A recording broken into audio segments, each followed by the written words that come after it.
final series of the year here at Veterans Stadium for the Phillies, and for the Montreal Expos, this series has a lot of importance. Hi everybody, I'm Chris Wheeler along with Kent Jacoby. Tonight the Phillies and the Expos, game number 1 of this 3-game series here at Veterans Stadium. The Expos are right in there for the wild card, but do they have a chance, T? Well, I really think they do, Wheels. The Montreal Expos trail the San Diego Padres by 2.5 games, just 2 in the loss column, so they've got a fighting chance. And it's going to be real important to them what happens in this series against the Philadelphia Phillies, because they have a couple things in their favor. Number one, they're playing ahead of the Padres, so that means this score is going to be posted while the Padres are still playing out there. If they can win, puts extra pressure on the Padres. The other thing is, and I think it could work to the Expos' advantage, is if the Padres and Dodgers stay close enough to make the Dodgers play hard that last series, it could be very difficult for the Padres to win some ball games. So if the Rockies pick them off a couple times and they go in tight against the Dodgers, I think the Montreal Expos still have a very good shot. Well, what do the Expos have facing them this week besides the Phillies? For more on these Expos, here are Andy Musser and Todd Callis. All right, Wills, well, what they have after the Phillies are the Atlanta Braves at home. But the Expos would have had a lot better chance had they won that game last night against Atlanta, wouldn't they? Absolutely, Andy. As strange as it sounds, Montreal would have controlled its own destiny had they won last night, because if they won the rest of their games with San Diego and LA having 3 losses combined on the weekend playing each other, they could have at worst made a 3-way tie for that wild card spot and had a playoff game. But now they don't control their own destiny. They need some help, and there's some interesting scenarios involved in that. LA and San Diego, as you know, play that final weekend. If one of those teams clinches on a Friday, say, they're now going to try and set up their pitching staff and their roster for the playoffs. They may play their B team on a Saturday and a Sunday, which would make it tough for Montreal. On the other hand, Montreal plays Atlanta at Olympic Stadium. Atlanta, if they end up winning and knocking Montreal out, would now have to go to California. If they lose and Montreal gets in, Atlanta now goes to St. Louis. You don't expect the Braves to ever think about that, but some interesting scenarios could develop this weekend. Montreal, though, has to sweep the Phillies to really have a realistic shot. Oh, you're right about that. They are definitely thinking sweep here in these 3 games. Back upstairs to Wheels. All right, Andy, thanks a lot. And thinking sweep, they have one of the best in the league on the mound for them tonight. The little right-hander Pedro Martinez, 4th in the league in strikeouts. For the Phillies, it'll be right-hander Mike Williams. Starting lineups coming up right after these messages. Phillies baseball is brought to you by Beechwood H. Budweiser, the king of beers. This Bud's for you. By the Bell Atlantic Yellow Pages. Hungry? Grab the genuine Bell Atlantic Yellow Pages and have dinner delivered right to your door. By the Philadelphia Coca-Cola Bottling Company. Always Coca-Cola, always the Phillies. By Mellon PSFS, the official bank of the Phillies, featuring full-service evening and weekend hours and even stores in many Acme markets. By the Pennsylvania Lottery. Lottery proceeds benefit older Pennsylvanians. By Texaco Clean System 3 Gasolines. Add more life to your car, take it to the star. And by Independence Blue Cross and Pennsylvania Blue Shield, the insurance companies you can lean on. And back here at Veterans Stadium, the Phillies have taken the field. We're going to get going just about on time here tonight, as it's that little light rain that was falling here a little while ago is basically stopped.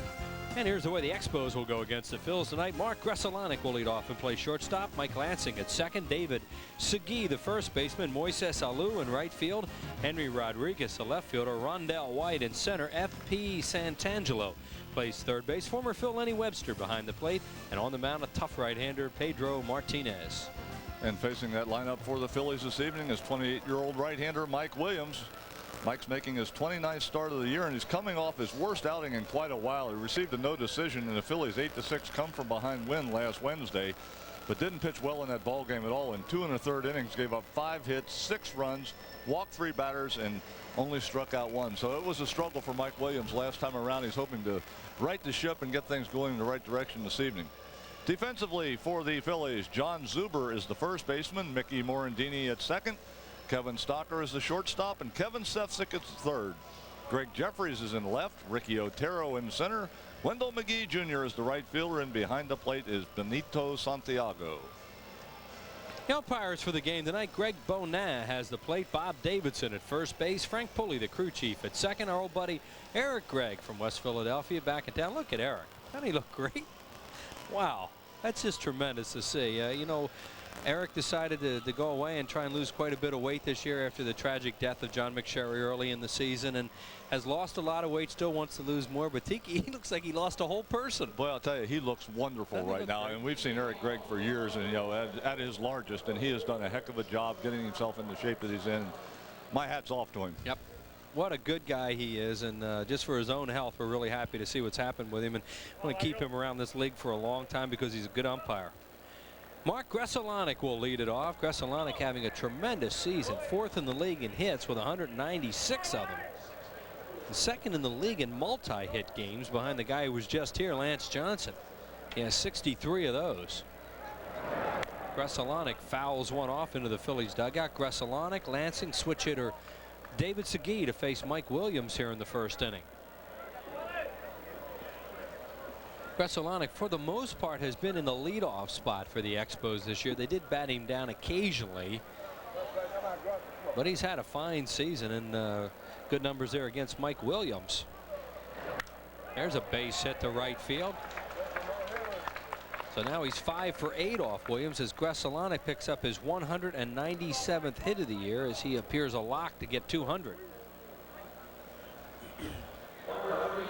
And there are the hits leaders. Three guys already over 200. We saw Lance Johnson all weekend, and Gresselanek now just 3 away from that nice round number. And that's kind of a personal mark for players. 200 hits. There's something special about 200 hits for a guy, especially a leadoff hitter, a guy like Gresselanek, who can run. Lansing hits it high in the air to left center field. Jeffries going back at the wall makes the play. And Mike Lansing, who has 11 home runs on the year, took a shot at number 12 and just missed one. Take a look at the swing by Lansing. Fastball up in the zone. Just fortunately for the Phillies, and Mike Williams got underneath it just a little bit, way up in the air as Greg Jeffries goes back just in front of the wall to make the catch. One thing you don't want to do when you got a club that you're playing that is in a pennant race, or in this case a wild card race, is you want to try to stay, you don't want to let them jump out early on you because of the fact that they get that momentum going. Talked earlier about the Expos being in a situation where they really feel they have to win all 3 games. You like to make the first one as tough as you can possibly make it. Go at them, especially early in the ball game. So it'll be important how Mike Williams fares against the Montreal Expos early in tonight's ball game. David Segui, the batter, a switch hitter. Segui 301 right-handed, 283 from the left side, and Williams almost picks off Zuber. I mentioned that Gresselanek can run. He's stolen 33 bases in 40 attempts, so he needs to be watched. Although they may want to keep him there and leave the hole on the right side for Segui. Moises Alou in the on-deck circle. Williams gives that little slide step. That'll help Santiago out. He misses outside 1-0. Mike Williams against the Expos this year 0-1 in 2 games with an earned run average of 6.55. And lifetime against Montreal 1-2 in 10 games, an ERA over 5. Gresselanek leads off first base.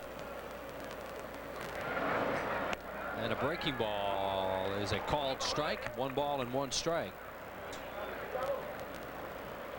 See, Segui, we gave the left and right. You see more power there from the left side. He's also from the left side knocked in 33 runs, 22 right-handed. 1 ball, 1 strike. Gresselanek showing no signs of running to this point. And a fastball is high, 2-1. They really haven't had a guy step up from what we've been told about. The Malou and Segui, the hottest hitters, and that's not even that great at 303, 300 when you run these kind of numbers out. So that's been one of their problems in the last few days, that they haven't had anybody really step up and carry them at a time when they needed it. Yeah, when you're going down the stretch, you're really looking for a player, and usually one of your key players in the middle of the lineup, to get hot so you can jump on his back and just ride him for a while. And it just hasn't happened for the Montreal Expos. Consequently, going up against the Atlanta Braves, and that series down there, they've lost 4 in a row now. So they need to get hot, and especially the guys in the middle of the lineup, if they're going to make a run at this thing, have to get hot right now. There he goes, and it's tapped off Williams' glove. Stocker throws him out. 1-6-3 on the play, and Gresselanek winds up at second base. There are now 2 outs here in the 1st inning.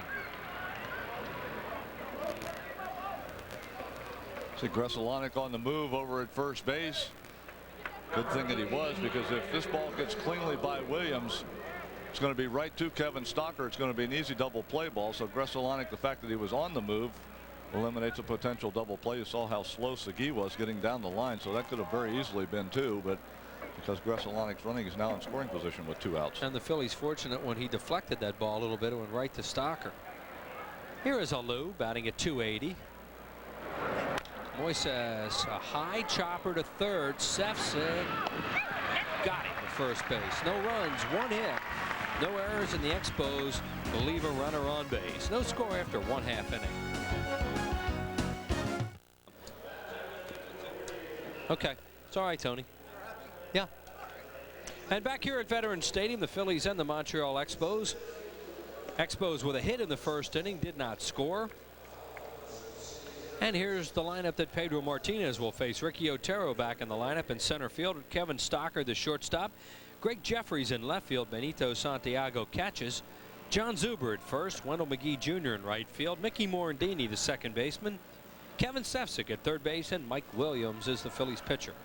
And as you mentioned, for the Montreal Expos, 5'11", 170-pound right-hander Pedro Martinez is on the mound tonight.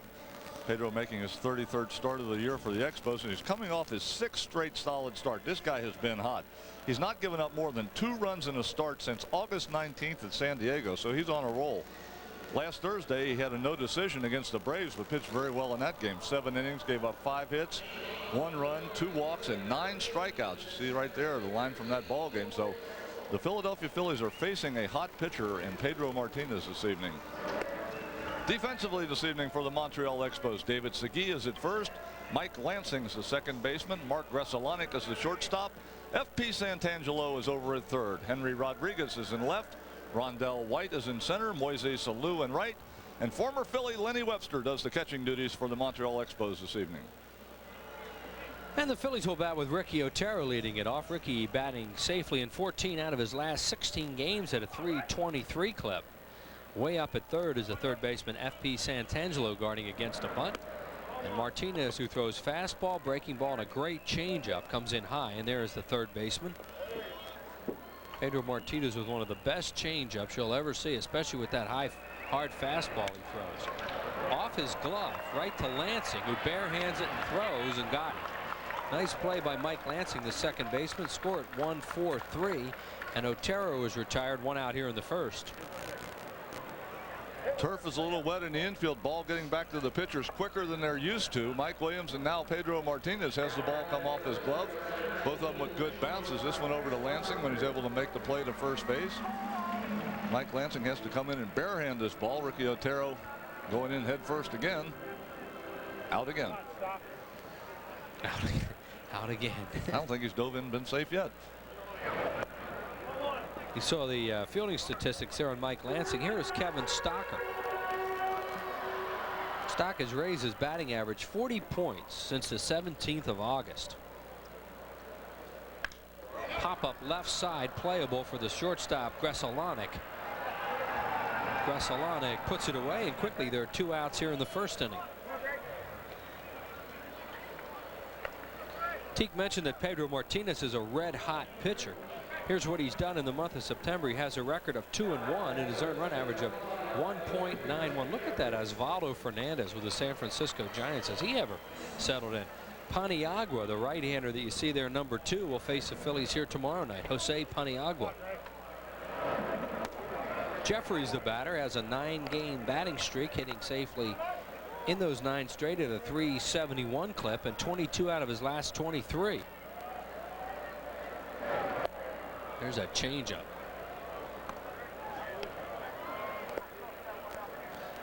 And good numbers for Greg Jeffries against Martinez, and you'd much rather be a left-handed batter against this guy than right-handed, because he is really tough on right-handers. Wants to use to come up and in a lot more than he does. They've got him up on top a little more as he throws a breaking ball, and he doesn't have a tendency to sail that ball in on the right-handers the way that he used to. Yeah, he had a tendency to drop his wrist out on his fastball, and that thing would just explode and tail in on the right-handers. You know, he had the reputation of being a headhunter. That could be trouble, and it is. It bloops in front of Rondell White. So Greg Jeffries has a base hit and has a 10-game hitting streak.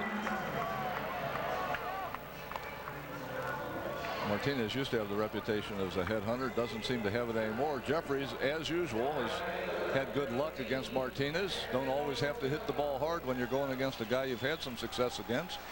Even those little dunkers fall in. So Greg Jeffries, a 2-out base runner, and the Phillies now with their biggest long ball threat in the lineup coming to the plate. In fact, just about the only long ball threat. Benito Santiago is that long ball threat. He has an 8-game hitting streak. Takes a strike called. Santiago lifetime against Pedro Martinez is just 1 for 10, and that's the difference we're talking about as far as right-handed, left-handed hitters go. We're talking about Martinez. That fastball used to just explode in on the right-handers, and that's where he hit most of them with. He hit it with that fastball that would get away. He's got a lot better command of it now, and he's also got that good hard breaking ball that he throws on the outside part. So the difference in Martinez the last couple of years has not been his stuff getting any better. He's just come up with some better control of that stuff, and I think, you know, Joe Kerrigan being able to get him up on top and get that ball where he can control it just a little more and make pitches when he wants to has been the big difference for him. It's also kept him out of fights. He's just a little guy too, you know, and was always having somebody charge the mound because he throws so hard, and that ball, when it would sail, would be up around hitters' heads and it would tick them off a little bit. Well, they have a tendency to do that. Yeah. You know, spent a lot of time with this guy, Joe Kerrigan, and got a lot of that straightened out, and he's been a much more effective pitcher since he's hit fewer batters. Yeah, I mean, he still, I think, has an intimidation factor involved because of his past, but he just doesn't come in up around their heads the way that he used to, and as a result, he's going to stay in games a lot longer.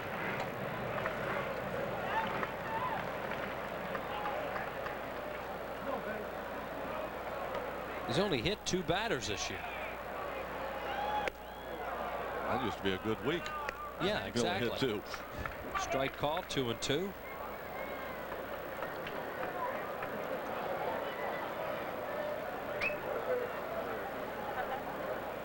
And we mentioned he has an 8-game hitting streak and batting .414 during that streak.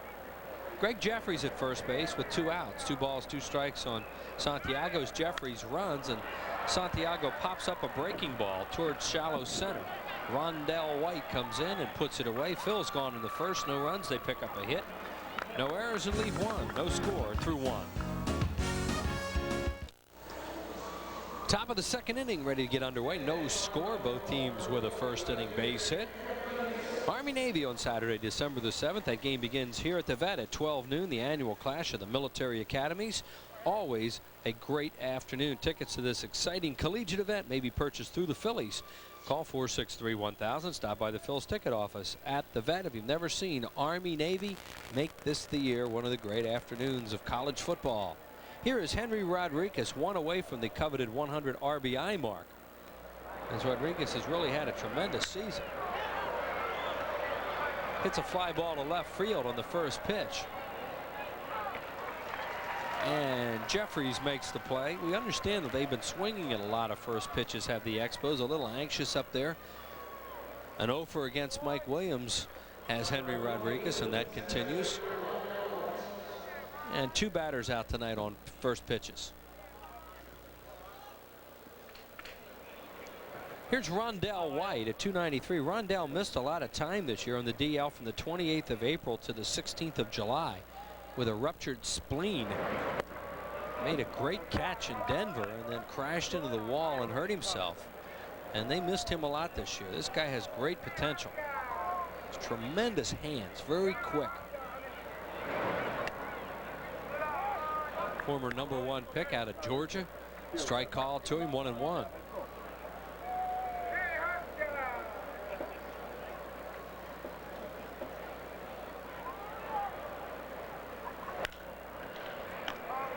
Sefcik on a big hop. 2 down here in the second. I'd like to take this opportunity to congratulate Ralph and Stella Rosa of South Philly, who are celebrating their 59th wedding anniversary today. Congratulations from all of us right here at PRISM. Here's FP Santangelo playing at third base. This guy has been their jack of all trades this year, playing all over the place. Spent a lot of time in center field when Rondell White went down. He has appeared in 146 of their 156 games. A switch hitter. takes a strike.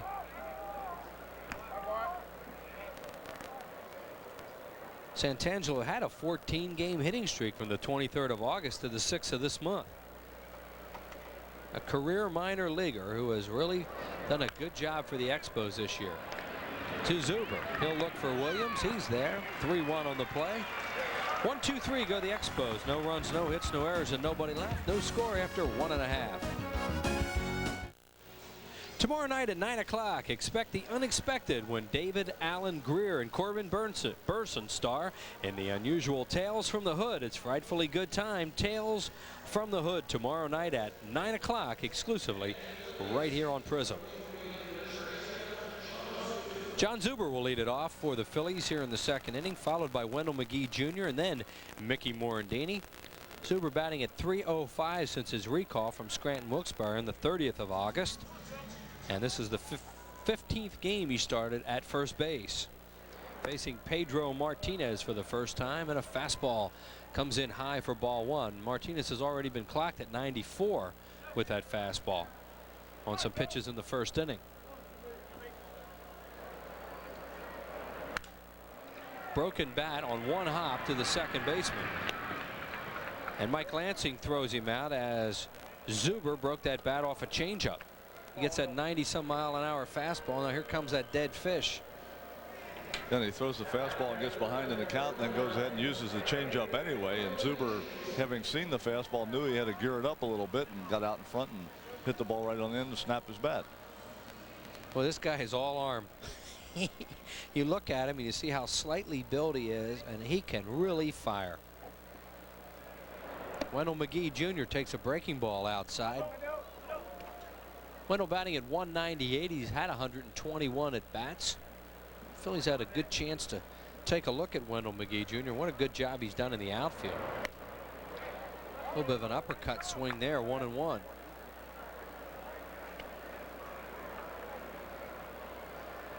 Morandini to follow. No score here in the second inning. The Expos coming into play. 2.5 out in the wild card.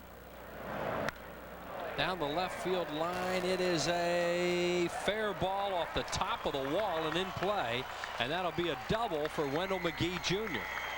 McGee just missed a home run. That's his 7th double of the year. That ball looked for a while like it might start to hook, and it didn't. And the only thing that kept this thing from being a home run was the fact that it just didn't get up high enough.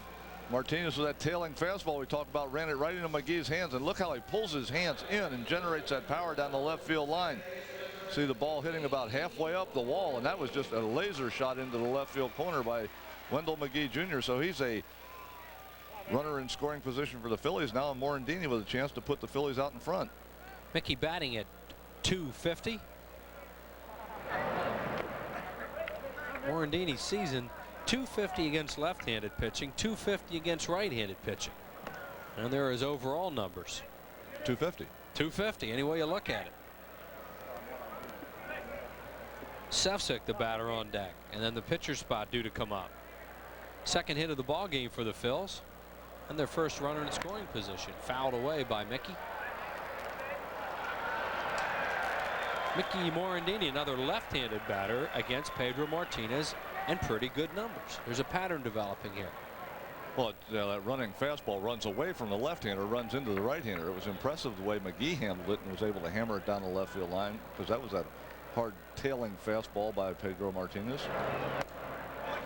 Strike called. Right-handed batters against Martinez this year, 208. Left-handed hitters, 261. And there it is. And the home runs, though, 13 home runs.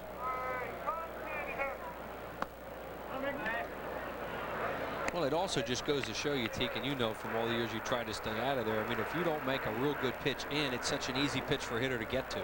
Yeah, especially, if it's a breaking ball. If you say hang some kind of a breaking ball, and I would have to guess that a lot of those home runs that Martinez has given up to right-handers were breaking balls that just hung and stayed in the middle of the plate.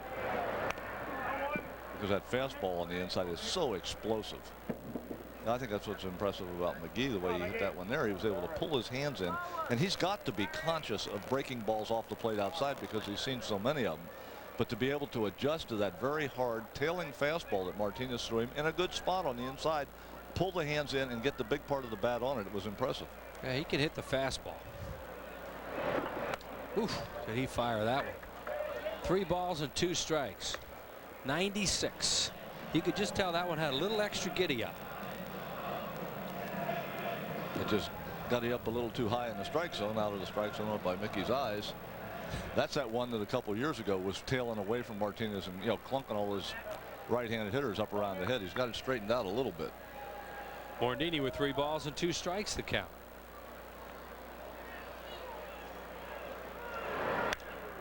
Fly balls left field near the line, playable for Rodriguez. 2 outs. And that would look like a changeup too. 3-2 and a changeup, and he got him out in front. We'll take a look at it right here as Martinez throws the pitch. It is the changeup, and look at it, how much it tails away from Mickey. Of course, it was in the strike zone, so he had to take a whack at it. But he's out in front and then just kind of threw the bat head at the ball and popped it up to short left field. Martinez, even 3-2 with a man in scoring position, is going to use that good changeup that he's got. And not only is it the deception on the speed, but also the fact that it moves so well. Now with 2 outs and a man in scoring position, Kevin Stefcik is going to get the intentional walk. They'll pass on him and take their chances with Mike Williams. Normally you don't like to do this early in the ball game. You like to, you know, try to get the number 8 hitter out and save the pitcher to lead off the next inning. It makes the business a lot easier next inning, except for the Montreal Expos and Felipe Alou in a situation where they can't afford to take chances and give away extra runs. Every game at this point is so important to them that Alou decides, well, I don't like to do it, but I'm going to have to anyway. Let's put Stefcik on and see if we get Mike Williams out for the 3rd out.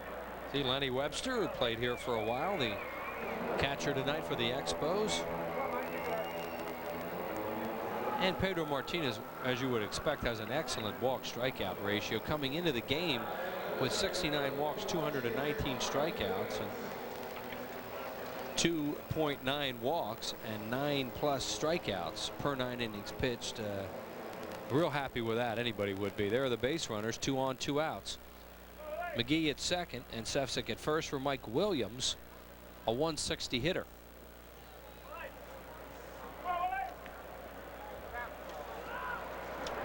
Oh, breaking ball misses. 1-0. I mean, he's standing up there thinking, I got to try and gear myself for this fastball. And then he throws that breaking ball right at his head. Yaha. Really? That's a knee buckler. And Willie jumps at a fastball there and fouls it off behind the plate into the upper deck.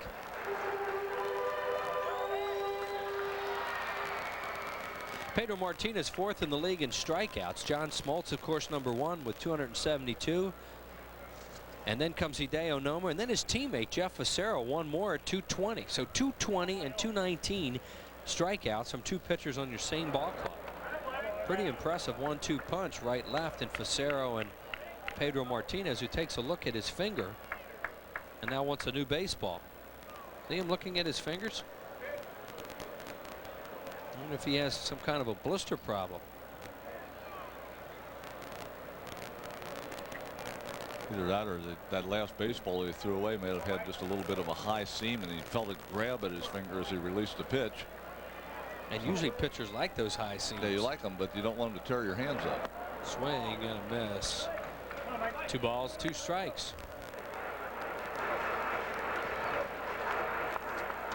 We're in the 2nd inning. There are 2 outs, no score. Phillies and the Expos, first of 3 very important games for Montreal.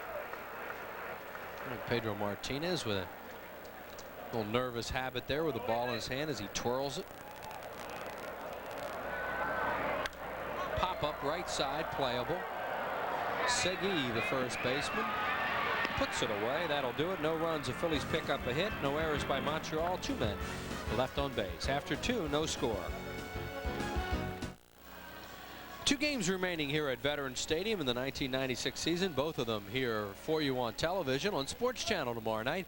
Larry Rosen comes your way with the pregame at 7, the ball game at 7:30. Then the final game of the year will be on Thursday night. Same time, same place, only on PRISM. With Larry in the pregame at 7, the ball game at 7:30. Then the Phillies are off to New York for the weekend.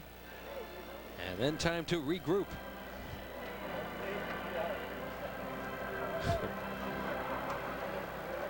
Expos bat here in the third inning. Lenny Webster will lead it off, followed by Pedro Martinez, and then the top of the order, Mike Gresselanek. Here's Lenny Webster. In the games that he has started, the Expos have gone 23-14. They tell us that Darren Fletcher is just not hitting much right now, so Lenny has been hitting a little bit more, so he's playing a little bit more. Mike Williams' first pitch is high for ball one. Webster at 227 overall with a couple of long balls, 16 runs batted in. He also has 9 doubles.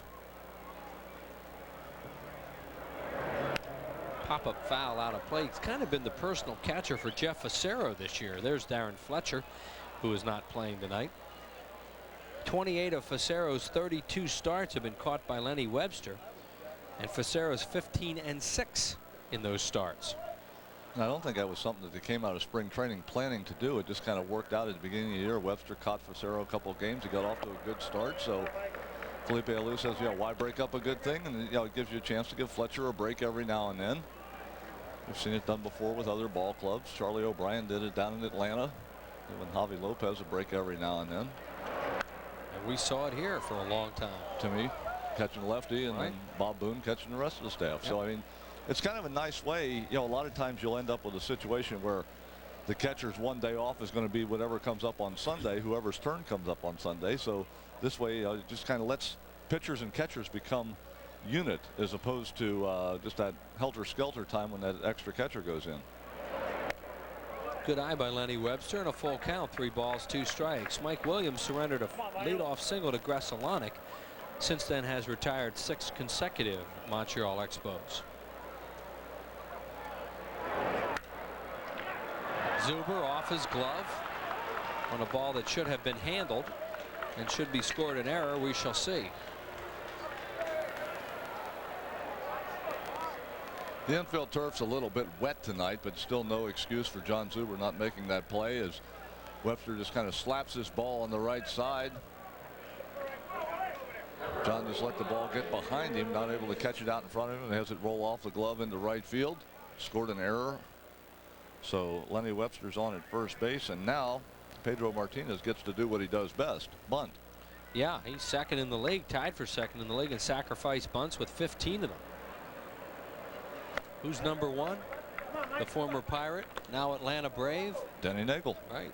Has 16 sacrifice bunts. Jerry Manuel, the third base coach, going through the signs.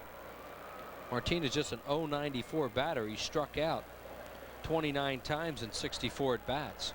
So they like him in this kind of situation. He gets another one down, a beauty. Williams will look to first, sacrifice 1-4. And Pedro Martinez is now tied with Denny Nagel with 16 sacrifices.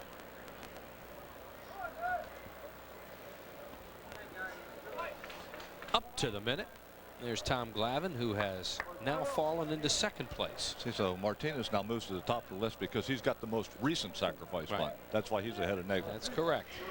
That's a little known fact, that whoever gets the most recent sacrifice bunt goes to the top of the list. Has a chance to tie it. Yeah. Gresselanek, the batter, single to right his first time up for hit number 197. Pop-up. Shallow center field. Ricky Otero waves off Wendell McGee Jr. and makes the play, and there are 2 outs. Gives us a chance to send birthday wishes along to Sports Jerry from Port Richmond, up in the Port Richmond section of Philadelphia. Jerry is 46 today and is a great Philadelphia sports fan. In fact, Jerry can never find a thing wrong with a team in this town, which is just the opposite of most people. I need to meet this guy. He's a beauty. So happy birthday to Jerry. The eternal optimist. He gets mad at us if you ever say anything negative. Here's Lansing. Hit a fly ball to left his first time up on the first pitch. He saw almost hit it out. Lansing is tied for 6th in the league with 40 doubles.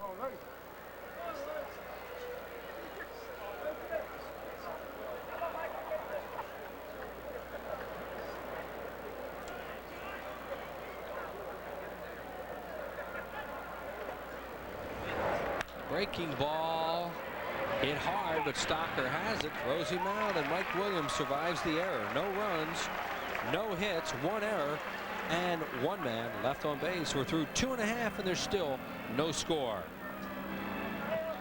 The Paul Owens Award winners were presented here tonight. Matt Beach, the pitcher of the year, the player of the year, no doubt about it, Scott Rowland. And for more on Scott, here's Todd. Thank you, Wheels. We're going to take a look at the numbers Scott Rowland put up this year. 3 different places. He started out in Double-A Reading, really tore up the Eastern League. 361, 9 home runs, 42 RBIs. Struggled a little bit at Scranton, but not that badly, and he was ready for the call-up with the Phils. Batted 300 for the first few weeks and ended up at 254 before going out with that broken bone in his right hand. Before the game, Scott Rowland and Matt Beach were honored as co-recipients. Every year there's a pitcher and a player to be named for the Paul Owens Award. We've had a little bit of an extended look at Rowland and Beach this year. Some unusual circumstances for the Phillies, but Scott Rowland certainly handled his first time up with a lot of maturity, and he talks about winning the award. Well, I mean, it's the biggest honor of the Phillies minor league system. You know, it's the minor league player of the year, and I'm very honored, and it's a very flattering award for me to receive this. Yeah, I just went out at the beginning of the year and tried to do the best for my team, and you know, it's nice to be honored in this way tonight at a major league game, and I'm very happy that I could be part of the team and not come here as a minor leaguer, but have a little experience behind me as well. Most of the candidates for the Paul Owens Award were up with the big league team this year. As you see a lot of those faces down the bench, the John Zubers, the Wendell McGee Jr. Wendell McGee, of course, winning last year, co-winner of the player side with David Doster, Rich Hunter. There you see McGee Jr. A lot of guys who are getting their feet wet at the big league level. And next year, guys, Scott Rowland is still going to be eligible for the Rookie of the Year, and I know you guys feel the same way. If anybody can handle a little bit of media attention that's going to go along with it, Scott Rowland has a lot of maturity for his age, and I think he will not only handle the attention well, but probably revel in it a little bit. He'll have I'm looking forward to seeing what he can do next year. So are we, Todd, to say the least. Scott Rowland's a delightful young man to be around and a heck of a player. Here is Ricky Otero to lead it off for the Phillies. He'll be followed by Kevin Stocker, Greg Jeffries, switch hitters, all of them. Way up at third is Santangelo. Even further than he was in the first inning.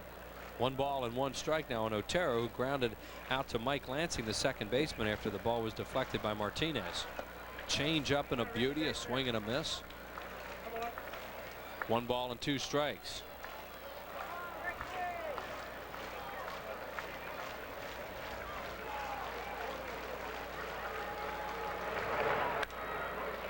Tapped again towards second. Lansing throws him out. 1 out here in the third. Join Boa, Lazinski, Cash Allen, and many other Philly stars at Phillies Dream Week next February in Clearwater, Florida. 1 full week to live, learn, and play with the pros like Larry Anderson, Vaughn Hayes, Bob Dernier, and Jim Fregosi. But don't delay. The rosters fill up quicker each year. Call now, 215-938-1200. That's 215-938 for Phillies Dream Week. Stop dreaming. Make this year you go to Clearwater, Florida, and have the week of your life. Yes, it is.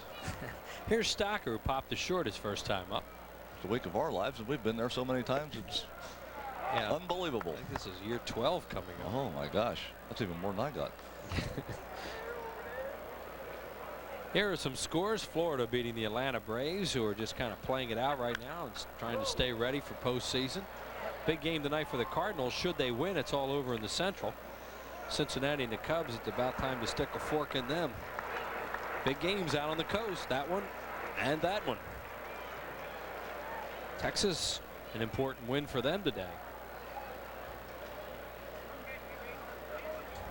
Boston hurting Baltimore a little bit. Up high to Stocker, a ball and 2 strikes. Rain delay up at Yankee Stadium. And it's starting to spit a little bit here again. It's just kind of an annoying rain. Seattle, California will be later on.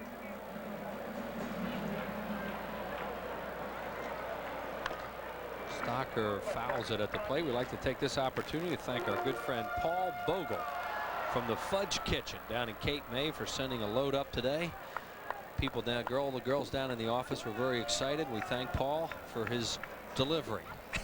So in other words, you had the fudge. Paul sent you the fudge. Right, it's gone. You gave it to the girls. Gone. And the girls all think you're the greatest. I think I'm terrific. Paul, I'm telling you, he's taking advantage of it. I need the brownie points down there. fouled or the away. fudge points, one whatever ball they and may 2 be. strikes. Well, they've been begging for fudge lately, so Paul came through today, and I know a lot of people go to the shore during the summer, know all about the fudge kitchen all over Stone Harbor and Ocean City, Wildwood, Cape May, etc. So we thank him for that. I don't thank him. The girls downstairs thank him.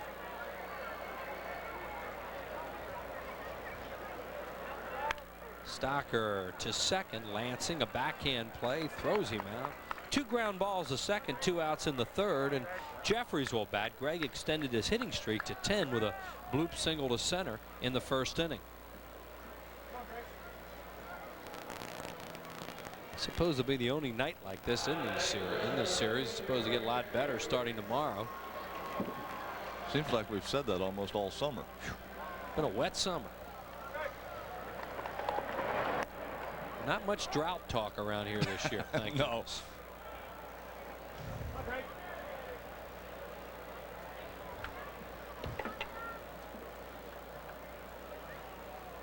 Oh, look out. He got him. It's only the 3rd batter he's hit all year, but he nails Jeffries, and here we go. Every time Martinez hits somebody, you know, there's stares, it seems like, and as we mentioned, he hasn't been doing that, but Jeffries really doesn't want to hear that right now because that one hurt.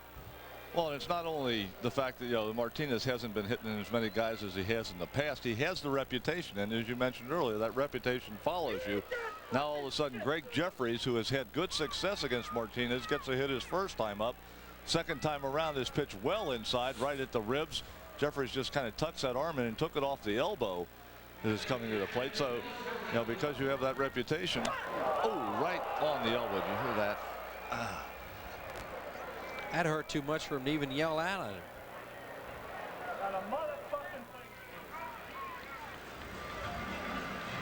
Well, this probably has as much to do with the fact that Jeffries has had success against Martinez and then gets that base hit the first time around. And as I said, Martinez has the reputation of hitting guys, even though, as you mentioned, only the 3rd one this year.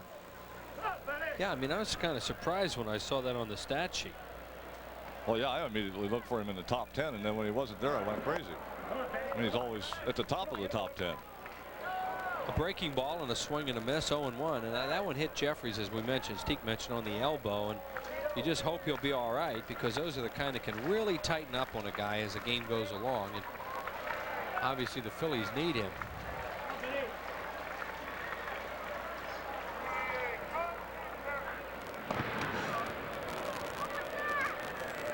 And it was that right elbow of Greg Jeffries, and you could see the mark on it in the shot we just had over at first base.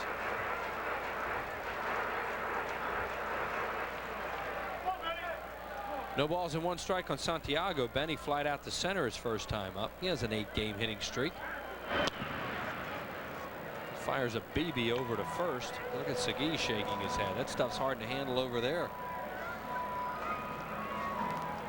I mentioned the movement that Martinez has on the ball when he throws it to home plate. A lot of times pitchers have a problem that they have movement on the ball when they throw to the bases also, which makes it just a little bit more tough for the first baseman. Jeffries runs and Santiago fouls it off. That is not unusual for a ticked off base runner after being hit by a pitch, if in fact he's a base stealer, to run, and that's what Jeffries did here. Greg with a pretty good jump over at first base. See, Santiago fouled the ball off. It was not a hit and run play, as Jeffries did not look back. He was straight stealing. You can really run on Martinez too. Well, he's got that big kick, so it takes him a while to unwind and get the ball to home plate. And he bluffs him back. And we also remember from the days when Lenny was with the Phillies, Lenny Webster, the catcher for the Expos tonight, that Lenny throws all right, but there's nothing exceptional about the way he throws. So a good combination to put the running game in action.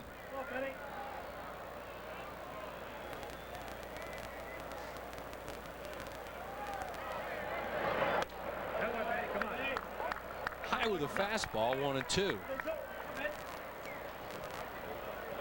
Phillies with their 4th base runner of the game in the person of Greg Jeffries.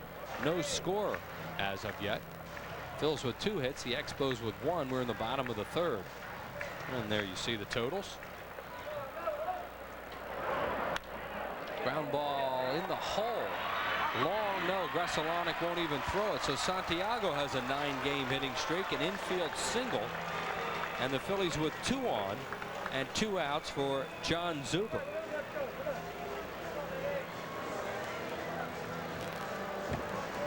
See Santiago hit this ball in the hole. When Gresselanek goes this deep into the hole, he realizes that he really doesn't have any play at all at first base, even though he looked that way first. Probably should have looked at second base. That was really his better option. If he was going to have a play, it was going to be a force play at second on Greg Jeffries, but he looked at first, and then by the time he looked at second, absolutely didn't have a play. Don't know if he would have in the first place, but he didn't after he looked at first. He has 26 errors this year, does Gresselanek. Zuber, the batter, he grounded his second on a changeup his first time up, breaking his bat. Zuber batting at .261, hit his first big league home run here on Sunday. Off right-hander Robert Person of the Mets. Low and in the dirt. Good catch there by Webster. As Lenny controls it, 2-0. Pedro Martinez is from Santo Domingo, the Dominican Republic. He's 25 years of age. He'll be 26 on the 25th of October. Signed as a free agent by the Dodgers in June of '88. And then traded over to Montreal for Delano DeShields November of '93.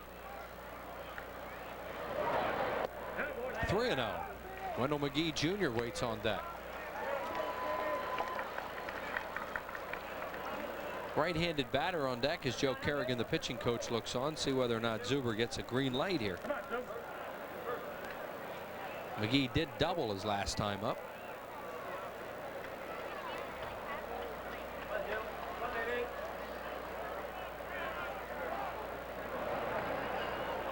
And Zuber gets time.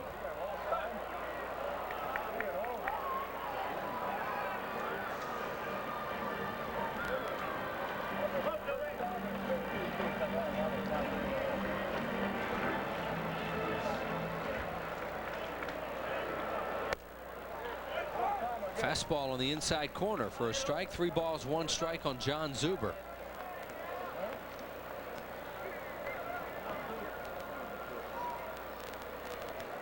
There are your base runners. Jeffries at second, Santiago at first with 2 outs. Fouled back. So the count now full at 3-2, and the base runners will be off on the pitch. Jeffries from second, Santiago from first.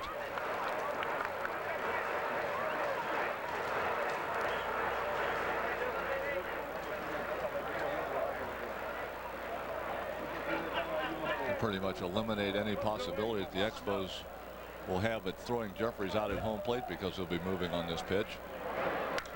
Fly ball playable to left field. Henry Rodriguez waits, and O. Henry puts it away. No runs a hit, no errors, 2 left. Andy Musser joins Teague for play-by-play. In the 4th, there's no score. Back at Veterans Stadium, we head to the top of the 4th inning, scoreless. We got a couple things we're going to do with Sports Vote tonight. First of all, as usual, we want you to vote for your player of the game, but beyond that, we want you to let us know what your Phillies' favorite moment was from this 1996 season. We're going to take your votes, and on Thursday night's PRISM telecast, we're going to replay some of those moments. So let us know what your favorite Phillies moment was, and we will replay those moments on Thursday as Greg Jeffries now heads back out onto the field after getting some medical attention on his arm. Jeff Cooper got some of the spray out and sprayed that elbow. You see Greg now with the wrap on it. Tried to keep the swelling down on that left arm as he was hit. Jeff Cooper with the ethyl chloride, that cold spray that instantly numbs the area that was struck. So Cooper put the spray on and then the wrap over the top. Jeffries is ready. He's out in left field and ready to bring you the play-by-play. The next 3 innings is Andy Musser. Welcome aboard, Andy. All right, Teague, and it looks like that's not feeling all that good for Greg. He's showing a little sign of pain as he throws the ball, which is not so good, but he'll hang in there. And he doesn't, he's showing some reaction to that. He's grimacing a little bit, yeah, and that ball caught him flush right on the outside of the elbow. Well, our game is scoreless. Segui leading off the 4th inning. He grounded to short in his only at-bat. And Mike Williams gets it over for a strike. Segui spent a turn on the DL this summer. Been getting a lot of walks lately. 12 walks in the last 12 games.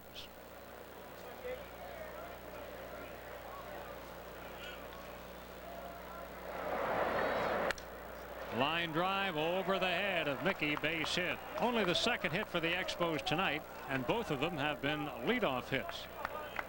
And with the error, it marks the third time in 4 innings that they've had their leadoff man on.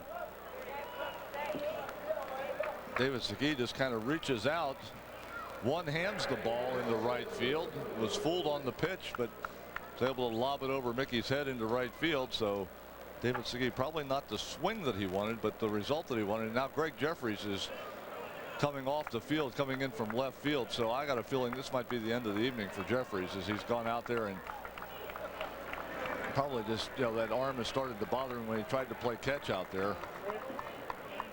So Ruben Amaro is heading out toward left field as Greg Jeffries, after that base hit by David Segui, comes into the bench, and he will be up in the trainer's room getting some treatment the rest of the ball game. See Pedro Martinez right there, who hit Jeffries with that pitch. Ruby's going to go to right field, and McGee will go over to left field.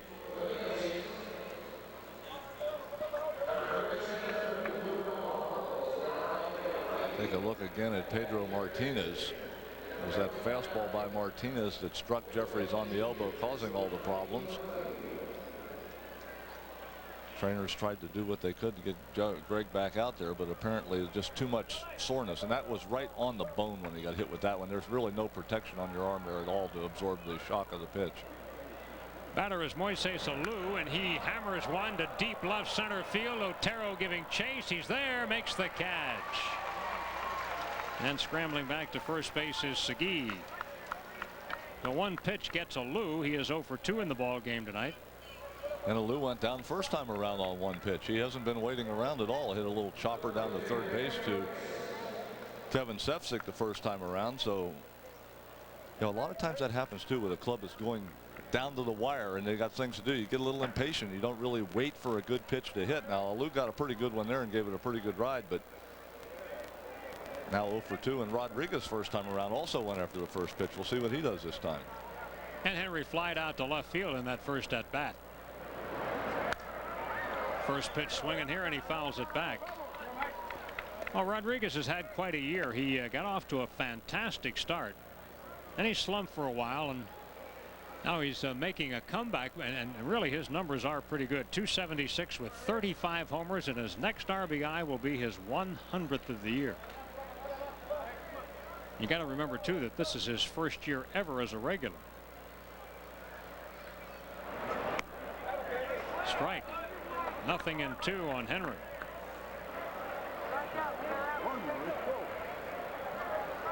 The O. Henry balls come out of the stands up in Montreal when he hits one.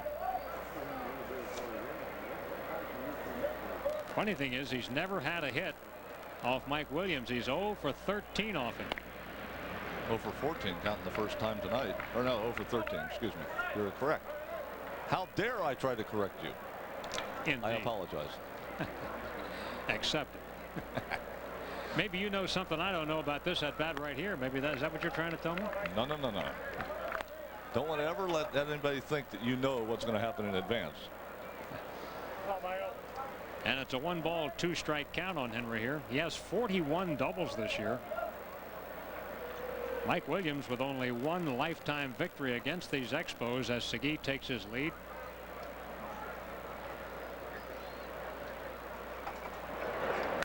Henry gets a hit here, his first ever off Williams. It's going to rattle in the right field corner. Segui going over to third base where he is held. It's a double for Henry Rodriguez. Henry's 42nd 2-base hit. So now Mike Williams in a little bit of trouble here. Stopping to tie a lace is Segui on the bag at third. Take a look at this pitch from Williams.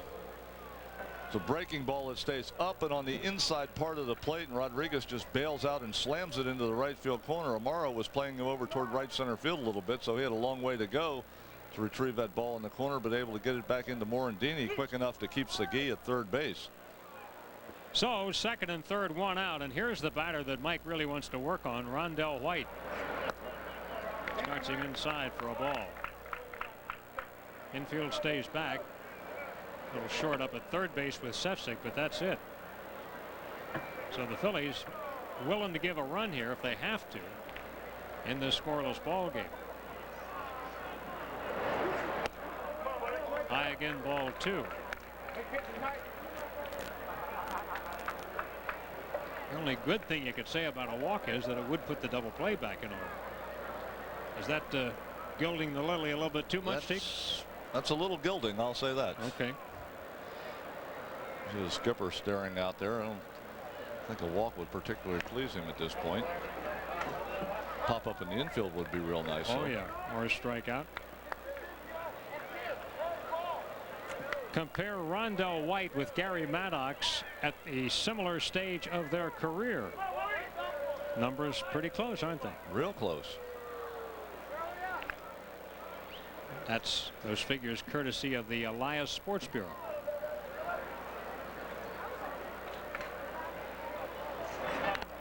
Another bouncer. Now he'll really go after him. That one got Greg Bonat. Oh boy. Ouch. And both trainers scurry out of the dugout.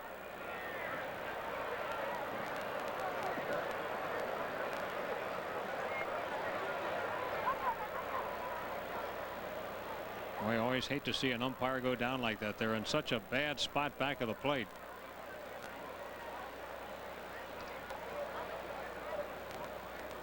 Looks like he's okay. I'm going to get him up.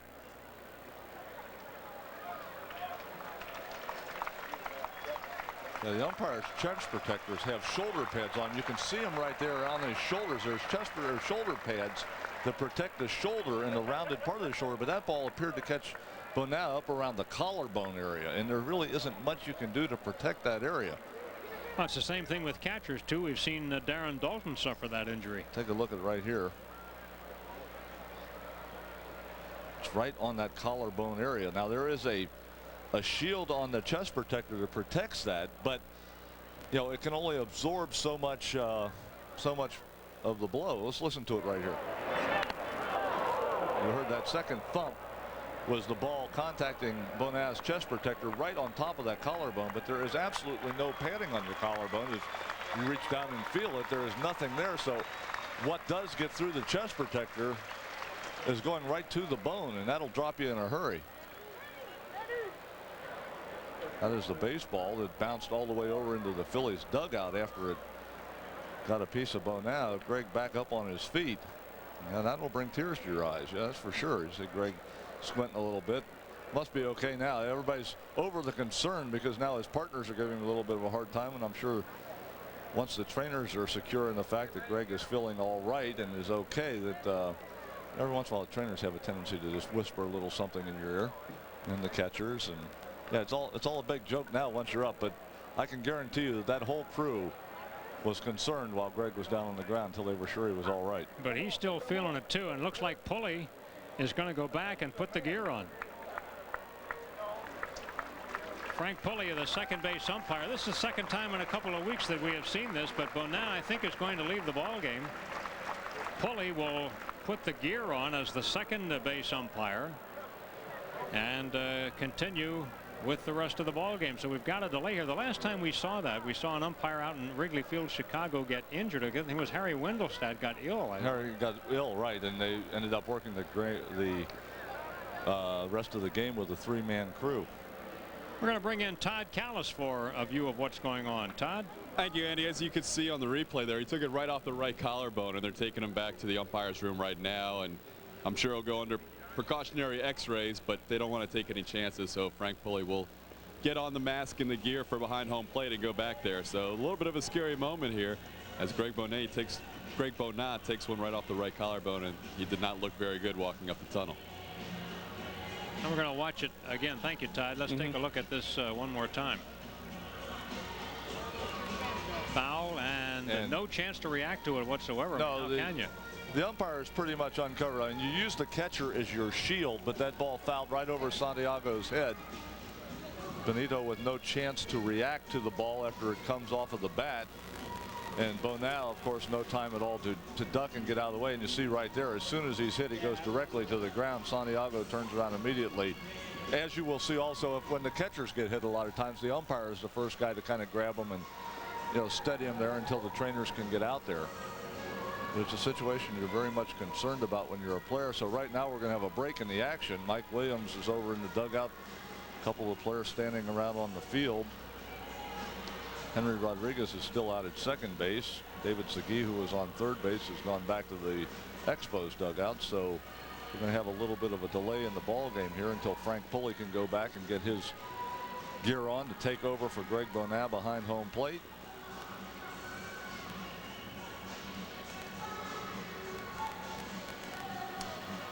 A new season, new start, new faces, and a whole new benefits package for season ticket holders. There will be the various plans, including Sundays, 16 games, all the night games, all the games. And there are plans for any budget and any schedule. Plus, there will be special benefits for a greater enhancement to any plan. To receive information for 1997, call the Phillies sales office at 463-5000. They'll send you a spectacular brochure outlining the lineup for 1997 Phillies season tickets. We're at Veterans Stadium playing a ball game that means so much to the Expos and not a whole lot to the Phillies, and things like this happen. And right now the Expos, this is kind of putting a little damper on what they're feeling as though they're about to do, and that is get something on the board here. Remember, they have second and third with one out and 2-2 on the hitter. And they would appear to be in a spot where they have their best chance of the night so far to score. And think back just a little while ago, Pedro Martinez, as we see him over on the Expo bench sitting there stone-faced behind that cup right there, no expression at all on his face. But earlier in the ball game, this pitch from Martinez is the one that took Greg Jefferies out of the game. Fastball inside that started tailing back and caught Jefferies right on that right elbow. Greg upset at the moment. He had hit well against Martinez, and now you can see right there that Greg was not real happy with that situation. Take another look as Jefferies tries to jackknife out of the way and just cannot get that elbow out of there and takes it right on the side. We've seen two shots now right on areas where there is absolutely no protection. The outside of Jefferies' elbow, and just more recently Greg Bonin's collarbone. Both balls struck players and umpires in an area where they don't have any padding. But you know, Jefferies was a little bit upset about it, and probably rightfully so. He's hit Martinez well over the years, and you just have to wonder in a situation like this if somewhere down the line might there not be a little retaliation. Felipe Alou has seen his pitcher in this situation before. Last year seemed like every game Martinez was getting warned for hitting batters. Jim Fregosi looks on, and you know, of course, he's just lost his number 3 batter in his lineup, Greg Jefferies, because of the ball that he was hit with by Pedro Martinez. So you know, down the line, is Mike Williams possibly going to have to think about trying to even the score just a little bit? Something that, you know, may play out later in this ball game, may not. Don't know, but you know, it has been known on occasion over the history of the 125+ years of baseball that there is little retaliation takes place, and sometimes it's not always a position player that would take the retaliation, but also, of course, in the National League, the opposing pitcher has to go to the plate. A little different in the American League, where the DH is used and the pitcher never comes up in the National League. If you want to even the score with the guy that you're upset with, you've got a chance. Yeah, there is the thought that one of the main reasons that Pedro Martinez doesn't hit as many batters as he used to is because he got hit a few times himself. Oh yeah, and there's no doubt that will get your attention. Absolutely. Well, we've got a little delay here at the ballpark. We're going to take a break. We'll be right back with you in just a moment. Tomorrow night at 7, it's the story of one man who refuses to give up faith in himself and his friends. Robert Duvall stars in the touching Depression-era tale, The Stars Fell on Henrietta. Tomorrow night at 7, exclusively on PRISM. That means that we'll be on Sports Channel tomorrow night with the Phillies Montreal game, which is going to feature David West in his first start since coming off the DL against Jose Paniagua. We're awaiting. If you look out there in the field, you don't see any dark blue, do you? We don't have any umpires at the moment because they've all gone back to help Frank Pulley get dressed. We are assuming that's the case. Greg Bonin hit on the collarbone by a foul tip. Probably going to take the rest of the night off, or at least enough to have an x-ray. The gentleman you see in the middle of your screen there with his back to you in the white shirt, that's Todd Callis down there. He's waiting. Hi, Todd. He's down there waiting to give us a report as soon as he sees somebody heading down the runway. Todd, could you go out and call a few for us? I mean, could you do balls and strikes? I think I probably could. Willie's kind of waiting and anxious out there. Mike Williams has been out there a long time, and the worst part is he has no idea when he's going to start. He thought it would be only a couple minutes, and it's probably close to almost 10 minutes now. You know, Rich Ashburn went behind the plate in an exhibition game years and years ago in Florida I don't exactly remember the circumstance. I think it was an extra inning game where the umpires had to leave after 10 or something like that or whatever. Or they decided to play extra. But he went back, and that was the day that the Phillies pitching coach, there's take a look at Whitey. The former center fielder slash umpire. Jim Wright, that was the day that Jim Wright, throwing for the Phillies, broke his arm with Whitey behind the plate. It's all Whitey's fault. Jimmy Wright. The Phillies senior pitching coach Johnny Padres here at the ball game tonight. Johnny going to finish out the year with the Phillies. He's not in uniform, but he is here at the park and will be accompanying the team to New York for the final couple of games too. Take a look at the pitches that have been thrown so far in this ball game. Pedro Martinez with a total of 55 to this point. Mike Williams 37. Mike's ratio is outstanding right now. 26 strikes, only 13 balls. Martinez a little closer to that 500 mark, but he's all right. Still in good shape through 3 innings. Martinez has used 55 pitches. There's Johnny Pods in the ballpark tonight over with General Manager Lee Thomas sitting up in his box. Always great to see Pods around the ballpark, not only for the players, of course, the pitchers who miss him, but also, it's just great to see Pods around and listen to those stories that he tells all the time. And here come the guys. They're finally got the uniform switched around. 3 of them. 3 of them with Frank in the gear, right? Well, that's the way we thought it was going to be. We'll check it out. Yeah, it appears as if Pulley has the chest protector on, so he's going to take over behind home plate. We'll work the rest of this game with a 3-man crew, as Todd mentioned. Probably Greg Bonal probably going to go to the hospital for precautionary x-rays on that collarbone. So Eric Gregg will return to third base. He will work over there the rest of the game, and Bob Davidson at first. Let's take Frank Pulley off a second and put him behind the plate. So we will go with a 3-man umpiring crew the rest of the way this evening. Now Mike Williams is warmed up, but he's going to give Frank a chance to warm up. Frank's probably going to say, I don't need a warm up. I know a strike when I see a strike. And I'm going to see a lot of them, big boy.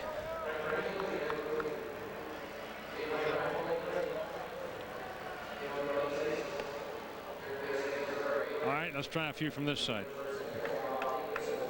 All right, let's call in Todd Callis again. Todd? Even though he's a veteran, Andy, Frank said he needed a couple pitches just to get loose behind home plate. So I think those were as much of the benefit for Frank Pulley as they were for Mike Williams. He said he wanted to see a few. Yeah, a couple it was, too.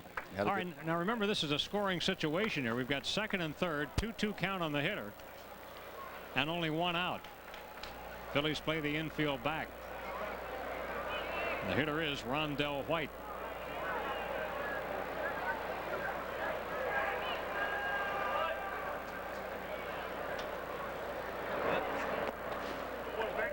Now full count. We had an umpire's delay of 10 minutes. Segui at third, Rodriguez at second.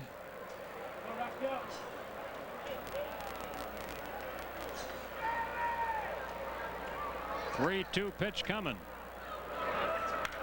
Hammer to left field. Montreal leads it by a 2-0 score. It's a double for Rondell White to knock in 2, and the Expos jump on top.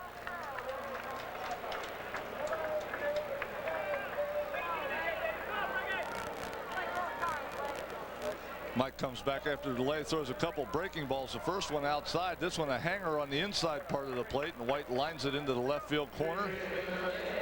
Wendell McGee Jr., who has shifted over to left field, has to retrieve the ball in the corner.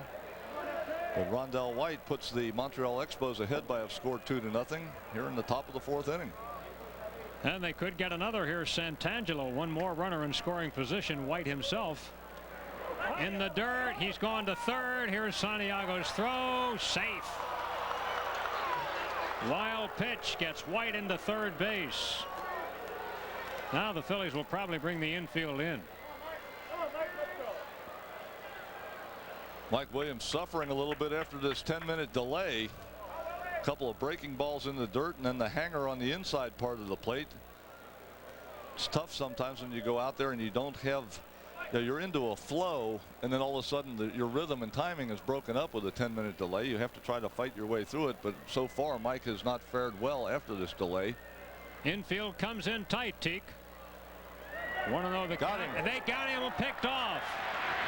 Santiago and tagged out by Stocker. How about that? Boy, that is really bad on White's part. Really bad.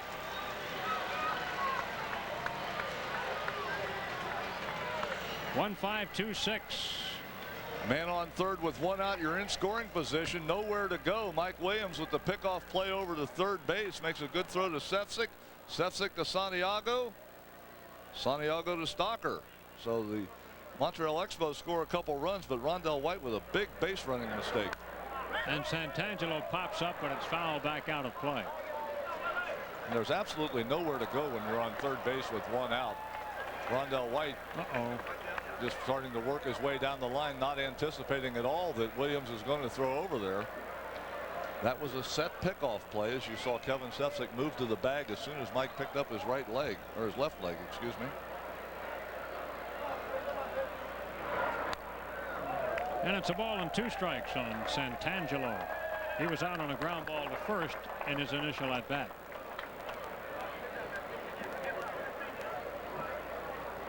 Santangelo really a jack of all trades. He doesn't normally play third base. Most of the time he's in the outfield. But he has played all but 10 of Montreal's games this year. So he's generally in there somewhere. 2-2 on him. Mike Williams has given up 3 hits in the inning. 2 are extra base hits, doubles, but he did get that major pickoff play.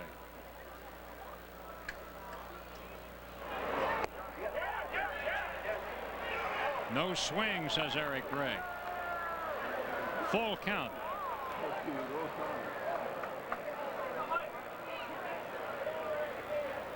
Take a look at this check swing by Santangelo, who's able to hold the bat back.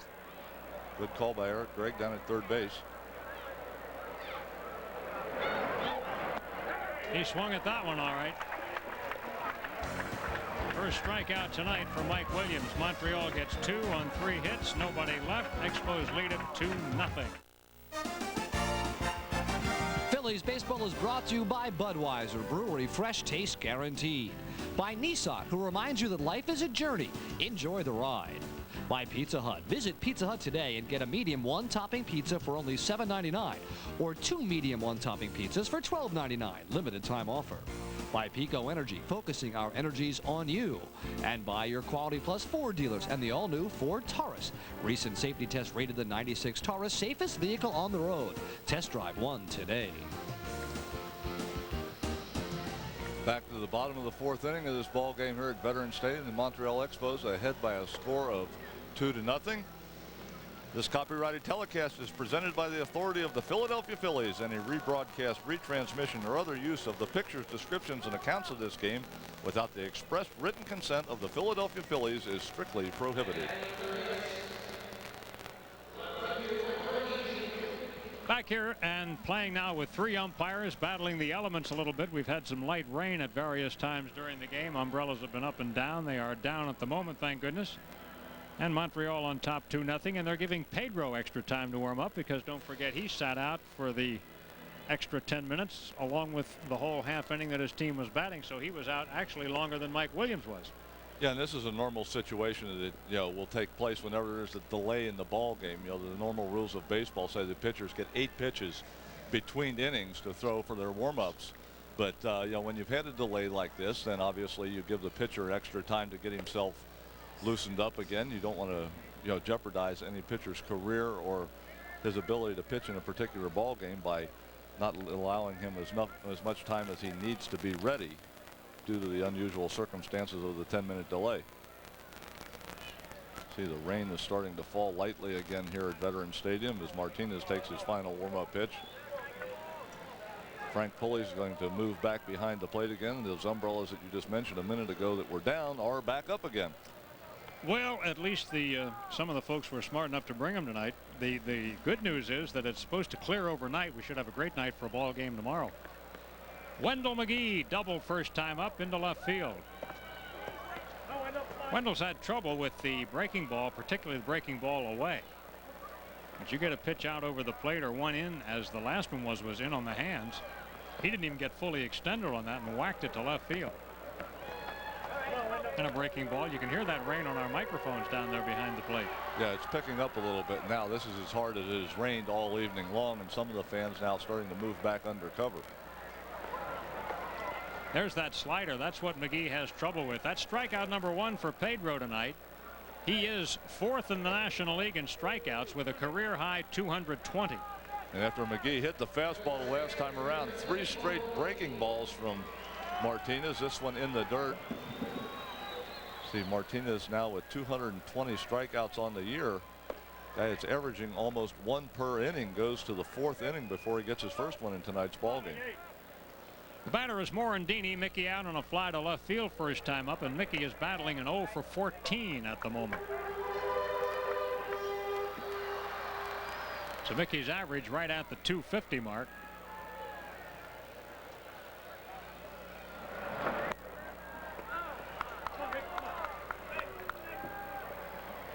Well, if this game was being played in Montreal, we would not be under the raindrops right now, unless, of course, you were sitting under one of the many holes in that.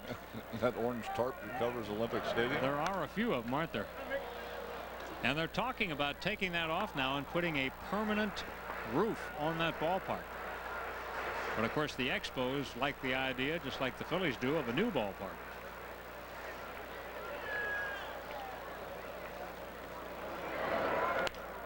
Looper, foul ball down the left field side. 1-2 again on Mickey.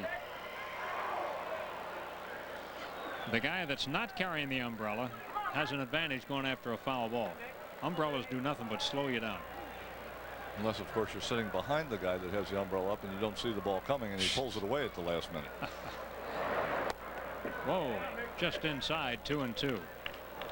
Say one thing, you know, Frank Pulley and Greg Bonin have similar type strike zones. They both, you know, have the big plate. So from a pitcher's point of view, this game shouldn't change all that, but that's off Mickey's foot and he's hobbled. What's going on here tonight? Do we have a full moon? Can't see it for the clouds, but we got a lot of strange things happening here tonight, Teak. A lot of people getting hit with baseballs, that's for sure. Morandini fouls this one off of his foot. Right down off the ankle, just above the arch of the foot. Listen to this. The funny part is when you hit those, you almost know they're coming before they get there. Some guys will actually scream and the ball will just miss them, but you know when it's coming. Mickey gets jammed again and fouls it back. It's still 2-2 as Pedro Martinez tries to win his 14th, which would equal his total of last year. He was 14-10 last year. His ERA last year a little better than what he's pitched to so far this year.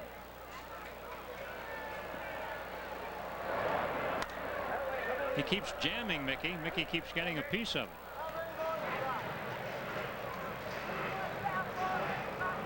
He's thrown both the fastball in and that tailing fastball away from Mickey. He's been able to get his bat on all of them. How about that? He pulls that one. Still 2-2 on Mickey. Penn State. The Nittanies.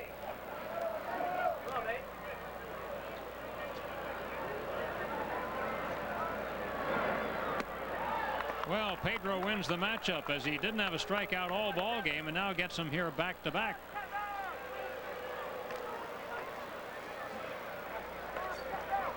Mickey had been fouling the tailing fastballs off. Martinez goes with that high hard one. Appeared as if he changed from the 2-seamer to the 4-seamer. Able to ride it up in the strike zone, and Mickey misses it. So 2 strikeouts here in the bottom of the 4th. This is Sefcik taking outside for a ball. They walked him intentionally with a runner at second and 2 out back in the 2nd inning to get to Mike Williams, which to me, Teak, was just an indication of how serious this game is to the Expos. I mean, I don't think normally you'd see something like that. No, normally you would have a tendency early in the ball game to want to try to get the 8-hitter out, but Felipe Alou's ball club in a situation where they really just can't afford to lose any more ball games the rest of the way out. And they know that they have 3 coming against the Atlanta Braves up in Montreal to end the season. Of course, now the Braves will be in preparing for playoff mode, so won't be quite the same. Maybe that doesn't matter a whole lot because they were preparing for playoff mode last night and beat them anyway 3-1. You know, the Expos or the Braves had clinched on Sunday, so last night Bobby Cox played, I think, only 2 regulars. Of course, he did pitch Greg Maddux. It's 2 balls and 2 strikes. You know, it's interesting also as the rain continues to fall here. If you're a right-handed hitter in particular, if you're a little apprehensive about hitting off of Pedro Martinez, now all of a sudden you add the fact that maybe the baseball's just a little bit wet into that equation. Make you just a little more light on your feet as you step into the batter's box. This rain's starting to get serious now.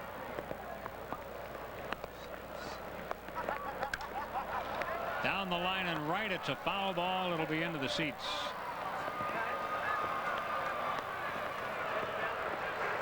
Yeah, what started out as a light shower has now turned into a full-fledged rain. It's still not in the downpour stages, but it's getting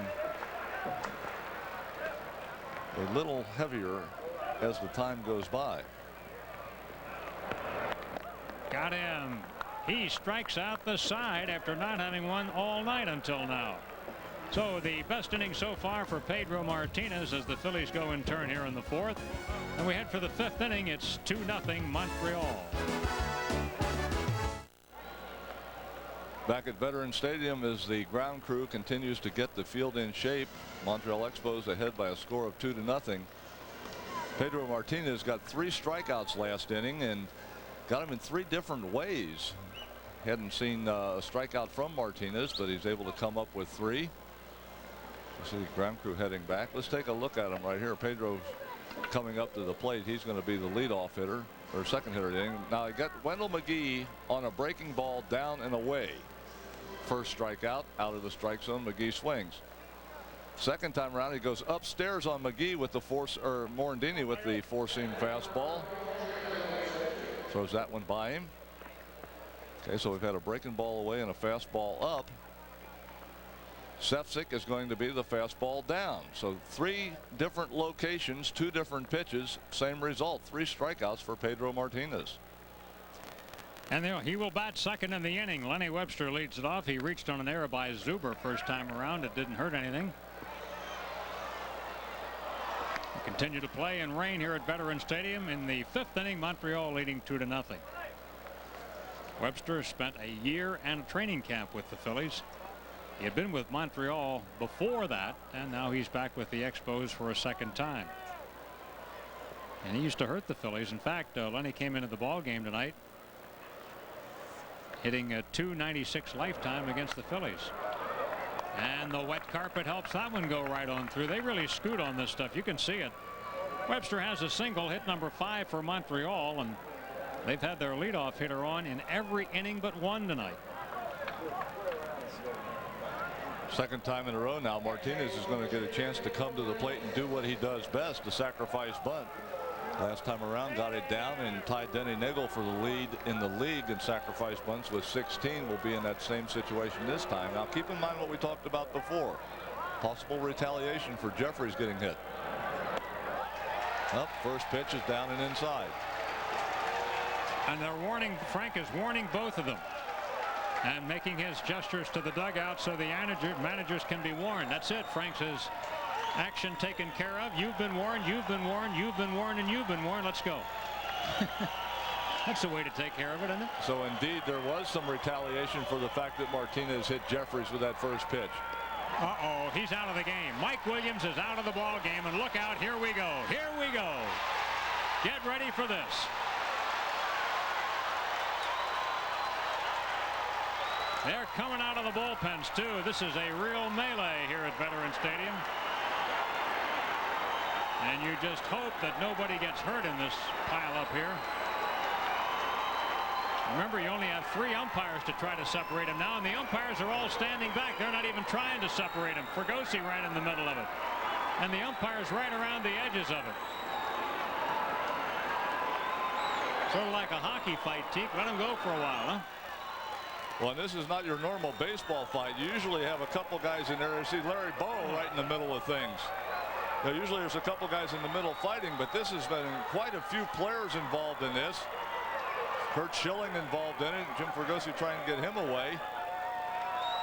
Frank Pulley had thrown Mike Williams out immediately, but that wasn't enough for Pedro Martinez as he headed toward the mound after that pitch went behind him. And then both benches emptied immediately. You could see the Expos bench coming out in a wave. They were ready. So were the Phillies, obviously. So this was not a situation that snuck up on anybody. Kerrigan's holding Book. Don't worry about him.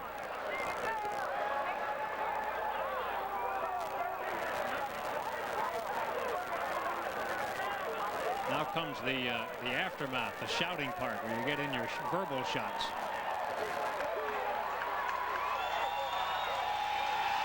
Schilling still on the outside, still very upset about what's going on. He will be the starting pitcher in the final game of this series. There you see Martinez.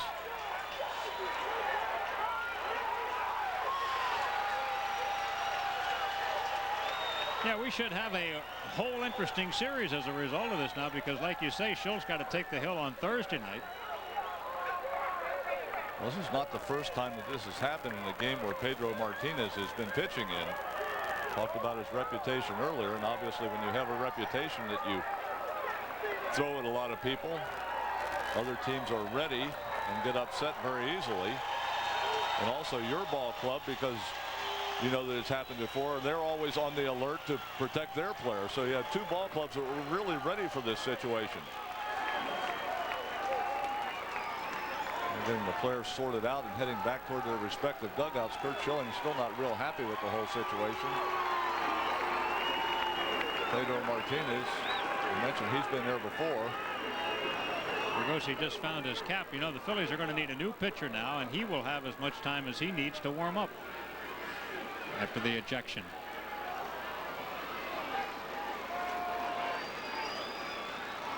All those pitchers are walking back to the bullpen, but one of them's going to have to come back. Well, they didn't. Yeah, all the ones that are heading back to the bullpen, they didn't bother to bring their gloves with them. Somebody's going to have to grab a glove and come back. I'm sure the equipment's still out there in the bullpen.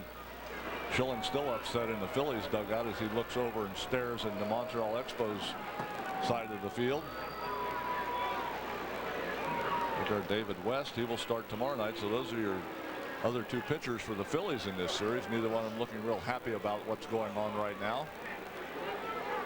Also out by home plate, there's a conversation going on between Frank Pulley and Felipe Alou. Mike Williams. Let's take a look at this whole sequence of events and how this evolved.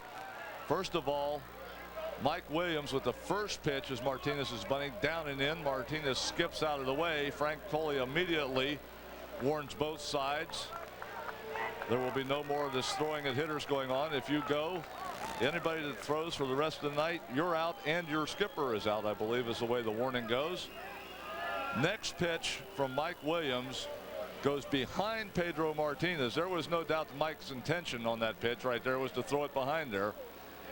He's ready. Martinez comes out, tries to hit Williams with the helmet first, and then all of a sudden they go to the ground, and then of course both benches right behind them.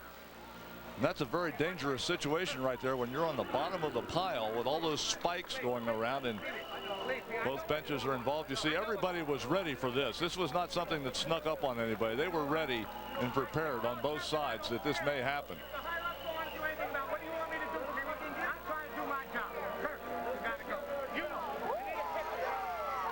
So all of this happening with two umpires, but Frank Pulley's a good one to handle this because he's done so many times in the past. Now Frank out talking with Felipe Alou. It's our understanding that Jim Fregosi goes with Williams.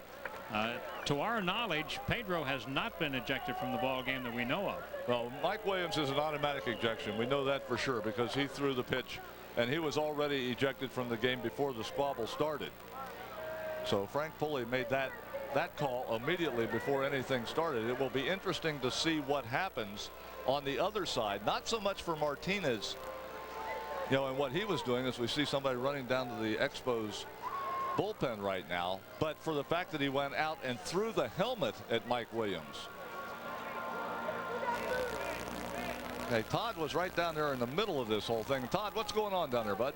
Well, we know Jeff Parrott's going to be the new pitcher, but you can kind of see this brewing, as you said. The inning before, when Larry Boa ran out to the third base coach's box, he and Pedro Martinez had some words for each other, and it wasn't exactly a cordial conversation. So you knew something was going to happen, but then when they got a runner on base, you thought, all right, Pedro's just going to bunt him over and nothing's going to happen this at bat. But the Phillies were irate about Jeffries being hit, and also they've mentioned they've been screaming from their dugout it's more than just this year. So Pedro Martinez, with the reputation coming into this season, preceding him, has actually hurt him tonight. And I know Curt Schilling out of all the Phillies was the most irate at the end of that, and he pitches against Montreal Thursday. So they're, as you mentioned earlier, Andy, there still could be more fireworks in this series, and it's unfortunate Montreal playing for the playoffs. This has to happen early, but in this case tonight, Pedro Martinez's reputation coming into this season certainly has cost him. Let's just hope that nobody got hurt in that pileup. You know, we remember one of these in Pittsburgh one night, Teak, between the Phillies and the Pirates, and Mike Schmidt came out of it with an injury that cost him quite a few weeks, as I recall. Yeah, he came out with a broken finger in that fight. And, you know, it'll be interesting. It's still interesting to me to see what happens with Martinez, not because of the fact that he went to the mound. I think that, you know, that's kind of forgivable in a situation like this when there's a warning. But the fact that he went out and threw the helmet at Mike Williams. See John Vukovic, he's still huffing and puffing. And Larry Boa, we saw him a minute ago. He was at the bottom of that pile. So Vuk will be the skipper now, right? Yeah, Vuk will be in charge of the ball club. So Pedro Martinez back in the dugout at the moment. He has all kinds of equipment, gloves, jackets, and his helmet, and he's heading toward the runway. I got a feeling he may be gone too. Yeah, Todd, you got more on that? Yeah, Pedro's gone, and depending on what happens with the National League, how quickly they act, he could miss his final start against Atlanta, which is critical if Montreal's in this race. But he's gone for this game. I believe, I can't tell who's warming up, but it's a right-hander in the bullpen. So Pedro's out, and Felipe Alou is very upset about that. Other players that may have been ejected, we're not sure. I still see everyone on the bench that was out there, with the exception of Curt Schilling right now. So we're not sure if Schilling's just back in the clubhouse or if he actually got thrown out. Jeff Juden is warming. We understand Schilling has been ejected. We also understand that Tim Spear has been ejected along with Pedro. Yeah, it's a tough break for Montreal. If he does get some sort of suspension based on throwing the helmet, now all of a sudden they're in the midst of a wild card chase, and they may not have one of their two best pitchers for that Atlanta series. And we'll just have to wait and see, but certainly there could be ramifications beyond tonight. So it's Pedro Martinez and Tim Spear of the Expos, Mike Williams, Jim Fregosi, Curt Schilling all ejected for the Phillies, and Vuk takes over in the dugout. Jeff Parrott takes over on the hill, and Jeff Juden will be the new pitcher for Montreal when the Phillies bat in the fifth inning. And of course, Montreal will also need a pinch hitter now for Martinez, who was still at the plate with a 2-ball, no strike count when the ruckus began. So a lot going on right here. And again, I want to reiterate, I don't think Martinez was thrown out of this ball game for going to the mound. I think probably what really got him was the fact that he took the helmet off and tried to hit Mike Williams with the helmet. Looks like Cliff Floyd is going to be the pinch hitter. So we've had a couple different delays in this ball game. Obviously this one over the bench clearing brawl, both benches out on the field. Of course, earlier in the ball game we had a 10-minute delay. Greg Bonat, who was originally behind the plate, hit with the foul tip. So now Frank Pulley, even though Jim Fregosi is no longer in the ball game, is explaining to him before he leaves exactly what his ruling is and how it's going to affect both ball clubs. He will go back and give that information to Vukovic, and Jimmy will head up to his office in the clubhouse. Poor Jimmy, he's stuck with us the rest of the night.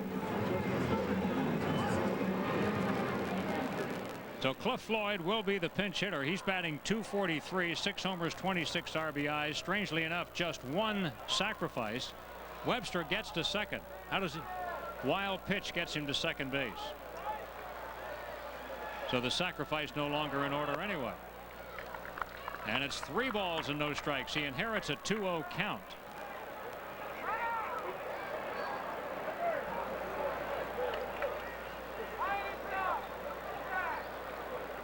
We'll get into the scoring of this at bat in just a minute.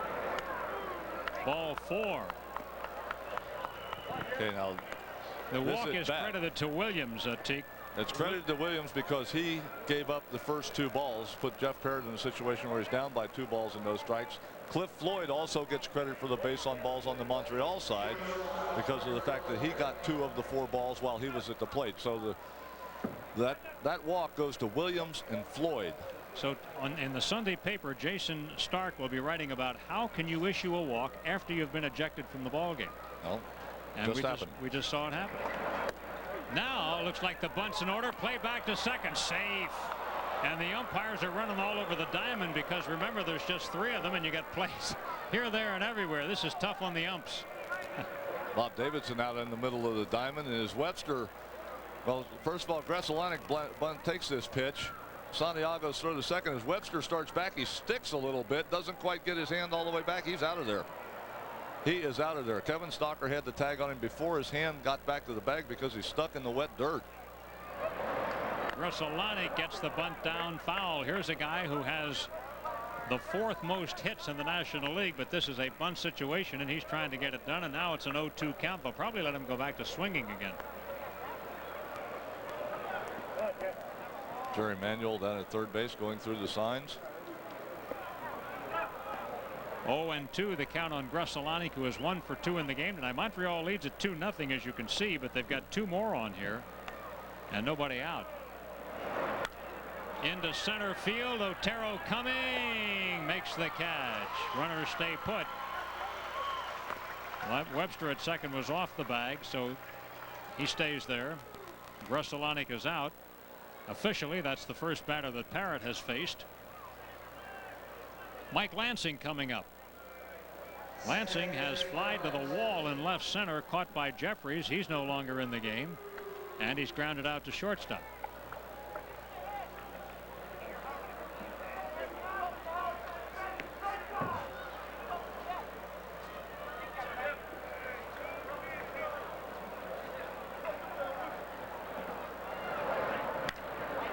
Left center field, falling in a hurry. That's right in no man's land, and Webster's coming for the plate.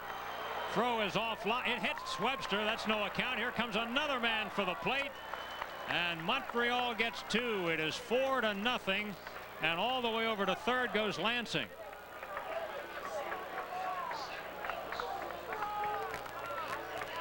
Well, it's a single and an error. 1 RBI on the play. Lansing goes to third. Take a look at the pitch first. Parrott jams Lansing with his ball and he loops it into short left field. McGee comes in and plays the ball on a hop. Not a bad throw to home. Played a little bit to the foul side of home, but it hits Lenny Webster as he's running off of his heel. Kicks by Santiago. Kicks by Parrott right off of Webster's heel. Parrott scrambles over and tries to keep it out of the dugout, but he can't. So end result, Mike Lansing ends up all the way over at third base. Phillies with the infield in.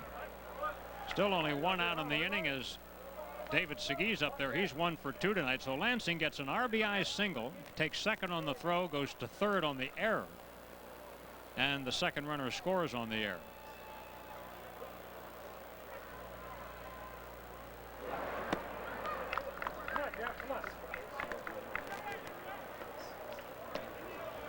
Four nothing Expos. We are in the 5th inning.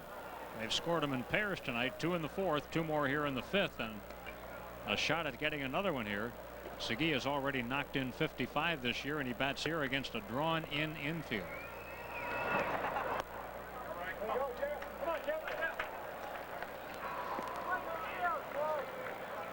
John Vukovic at the helm right now.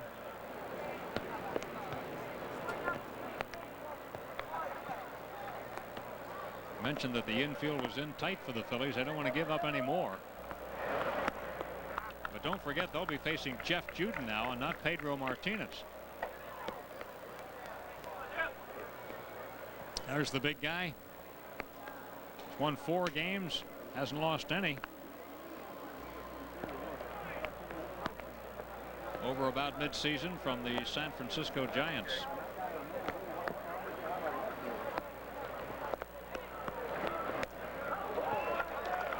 Three balls, 2 strikes. Hey, put up play, let's go.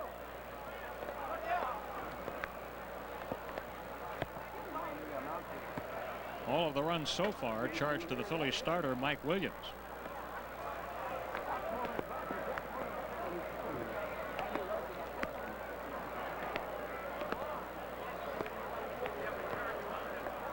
Three-two pitch. Oh, that looked pretty good, but it's a ball 4 and Segui walks. So the inning continues and we have runners at first and third. Take a look at this pitch. This pitch was pretty close and Segui wasn't quite sure that it was ball 4. See him hopping back away from it. Kind of takes a step toward the dugout and then drops his bat and heads down to first base.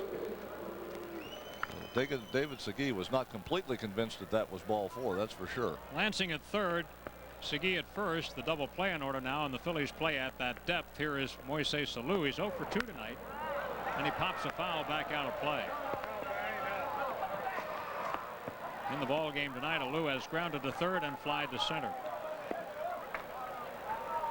Mentioned earlier, Alou had swung at the first pitch the first 2 times up, does so again. He and Henry Rodriguez, the on-deck hitter, have been very anxious. This is not something that just started tonight. You know, the word is that they have been swinging at a lot of first pitches, not being real disciplined over the last few ball games as the Expos go down to the wire here in the 1996 season. Here's a fly ball, won't leave the infield. Morandini positioning, and there is the second out. Alou now has just 2 hits in his last 21 times up there. Out number 2, and Henry Rodriguez headed for the plate. Left-handed batting outfielder has flied to left and doubled to right and scored Montreal's second run.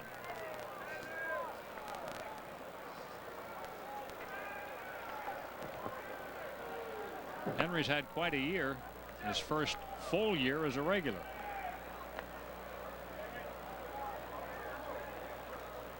And the Phillies now with 2 outs back at normal depth defensively.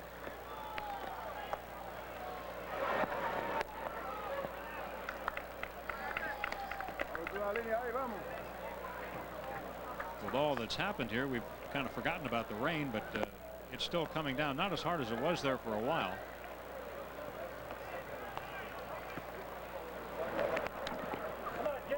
And a good stop by Santiago there, challenged by that very high pitch. 2-0. Jeff Parrott in emergency relief for the ejected Mike Williams. I'm talking about the rain that actually quit, but we used up all that time because it quit during the brawl. So the baseball's been played in the rain, but the brawl was a dry one. 3 balls and no strikes on Rodriguez. Rondell White on deck.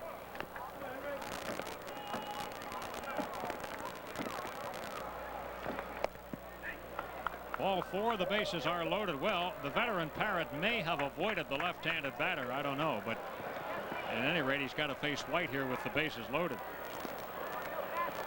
And it's the 8th batter to come to the plate this inning for the Montreal Expos. White has a 2-run double, and he also got picked off third base by Mike Williams. Here's Rondell 1 for 2. Come on, Jeff. Bases loaded, 2 out.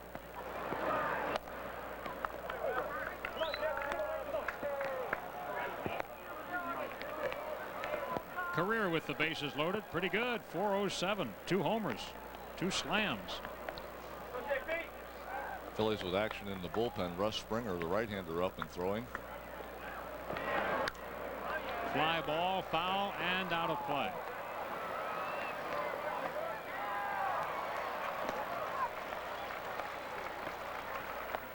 Wasn't anything going on down in the Phillies bullpen, and all of a sudden when Parrott walked Rodriguez to load the bases, there was some scrambling around going on, and the jackets came off. Russ Springer grabbed the baseball and started working.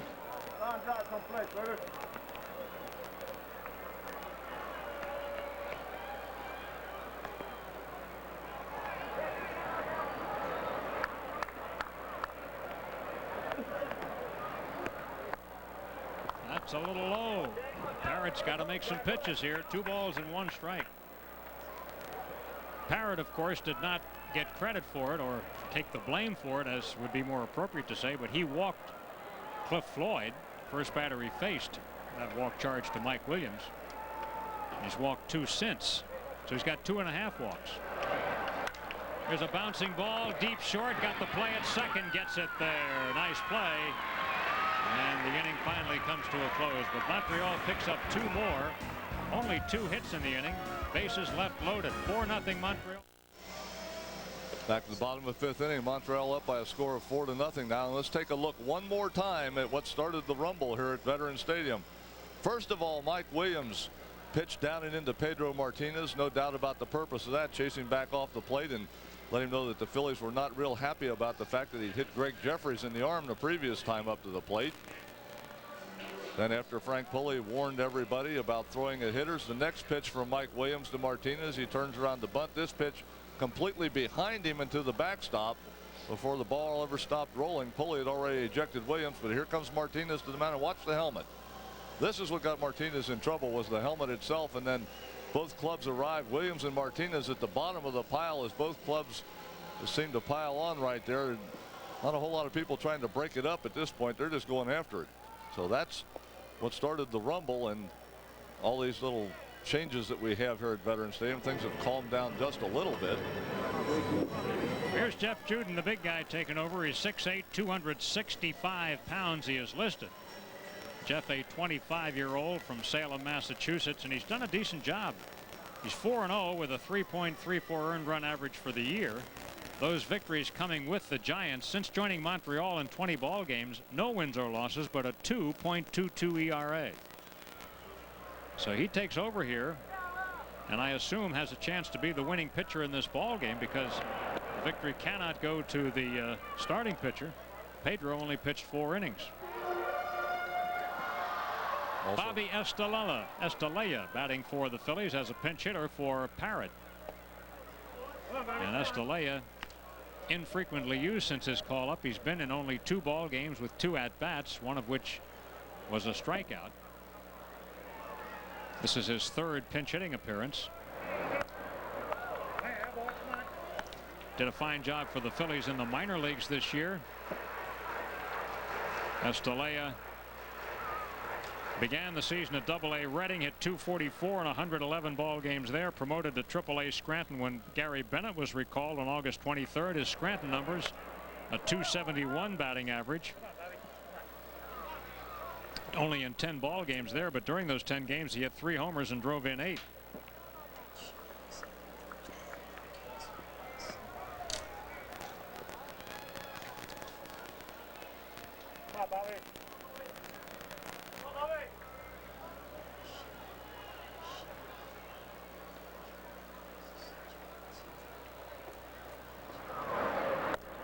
And Estalella strikes out on a very high pitch out of the strike zone, helping Jeff Juden.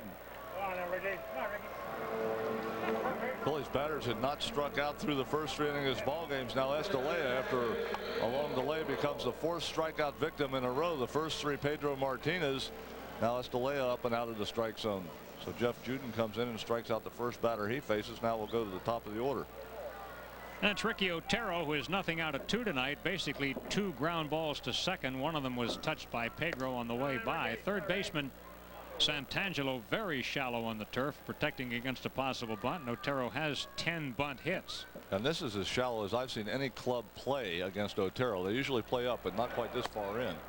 And Santangelo has to have a lot of nerve to play in that far right now, because he's up. If Otero slashes anything down that way, he not only has to deal with the fact that he's only about 70 feet from home plate, but also the fact that he's working on some wet turf. Well, basically, this is one of those nights where if the ball is hit at you, you got a heck of a chance. If it isn't, if it's very far one way or the other, you don't have much of a chance. Yeah, but if you're at 70 feet away, you got a chance of it rattling around your shins for a while. Oh, yeah. Like a pinball in there. And he takes the full whack there. 2 balls, 2 strikes. Well, now Santangelo will back up with the 2 strikes. That defense is just designed to completely take the bunt away from Otero. Any possibility that he has. If he wants to bunt with you in that far, you're welcome it. And he strikes out. Jeff E. Juden starts with back-to-back strikeouts. Again, the fastball up and out of the strike zone from Juden. Otero swings and misses at it. Now 5 Philly batters in a row have gone down on strikes. Joe Kerrigan, Philadelphia native, Temple product. And now Juden will go after Stocker, who was 0 for 2. He has popped up and struck out. Stocker was on a roll. Then his wife gave birth to their first child, a daughter, over the weekend. Since he's come back to play, Stocker hadn't had a hit.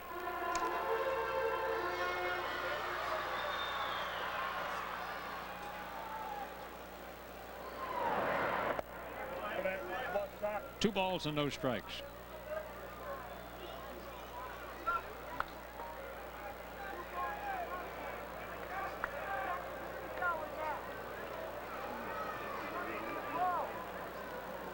Jeff Juden, a #1 draft choice years ago of the Houston Astros.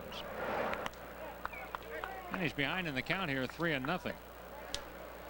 Juden getting help from the first couple of hitters who swung at pitches out of the strike zone.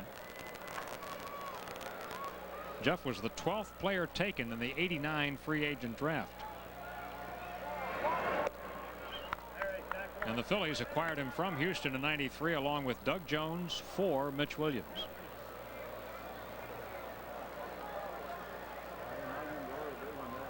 '94 and '95 with the Phillies. He was 3-8 in 19 ball games.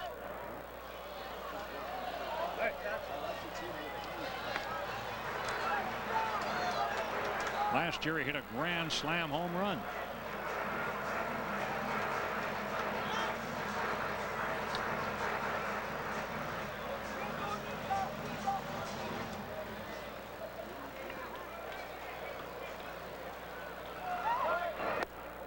Walked him. Good eye by Stocker after getting behind in the count. So Juden, after getting 2 strikeouts, issues a free pass. And batting now will be Ruben Amaro. Ruben will be hitting for the first time. Came in after Jeffries could not continue after Jeffries had been hit by a pitch. Ruben batting .316, 2 homers, 12 runs batted in.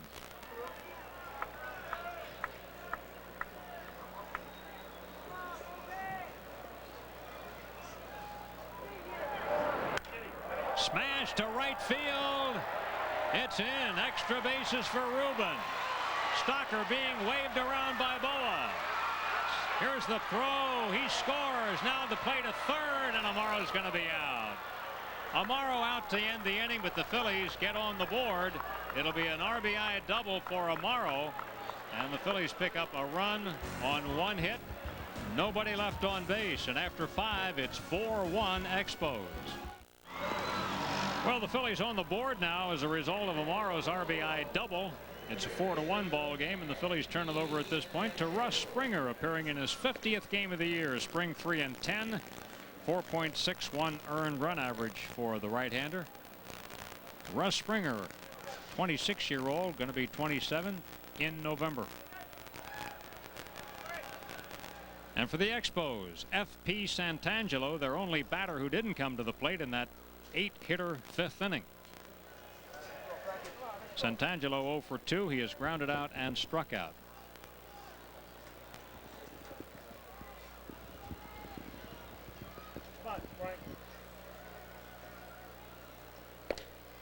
Chases a pitch. Funny ball game. We had an umpire delay and we had a fight delay, but we've had a lot of rain tonight, but there's been no rain delay. We've played through that. And right now, forgive me for saying this, but it's not raining. It's the kiss of death. But the umbrellas have gone down. No balls and 2 strikes on Santangelo. He'll be followed by Webster and probably Juden. I think they're going to keep Juden in the ball game. Their bullpen is quiet.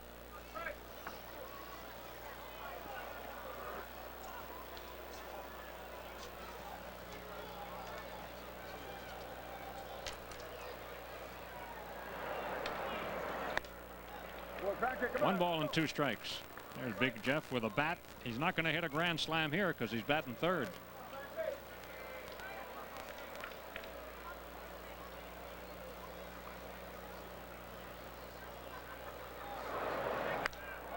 Out into right field. That's going to find some open spaces. Santangelo gets on for the first time. He's heading for second. Double. 2-base hit for F.P. Santangelo. Hit number 7 for the Expos tonight. For the 5th time in 6 innings, the Expos get their leadoff man on base one way or the other. Santangelo loops this ball into right field. It gets by Amaro to the wall. Plays the carom nicely and gets it back in, but Santangelo able to belly whop into second before the throw gets there. So only in the 2nd inning have the Phillies pitchers been able to retire the first batter of the inning for the Expos. Coming up, Webster. He's reached twice tonight, once on an error, once on a single, and he scored 1 run.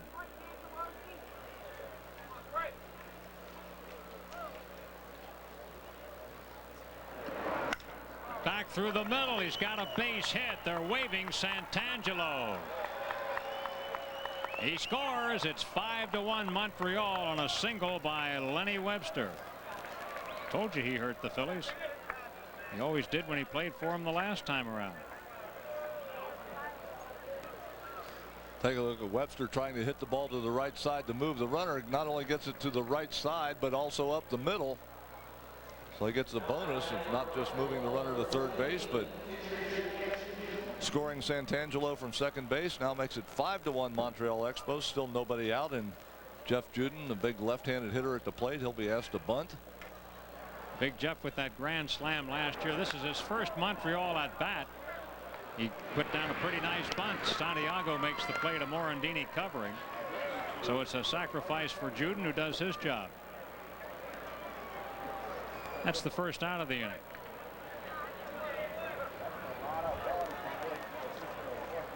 Pitcher spot been very productive for the Expos tonight. Martinez with a sacrifice bunt the first time, and then with a brawl mixed in the middle, a walk the second time. The first 2 balls to Martinez, the second 2 to Cliff Floyd, who hit for Martinez after he was ejected, and now Jeff Juden gets a sacrifice bunt down. So 3 productive at bats from the 9th spot in the Expo order. Grusolanic is up there, and he takes a called strike. The Expos shortstop is 1 for 3, a single his first time up. So he's hitting at .310, and he has 197 hits.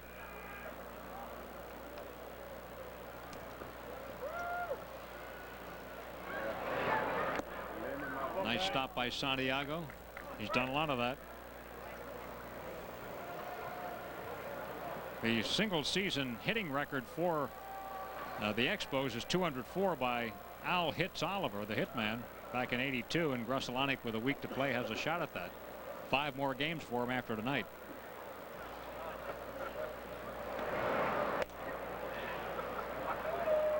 Two balls, 1 strike.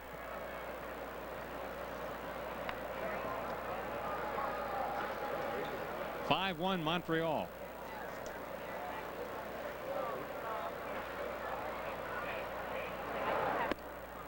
Just a bit inside. 3 balls and 1 strike. Glenn Dishman, left-hander, up in the Phillies bullpen.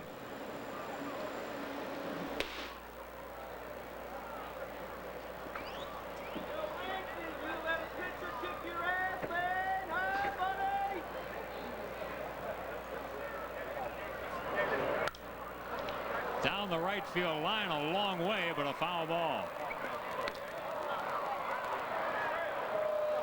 3-2 on Grusolanic.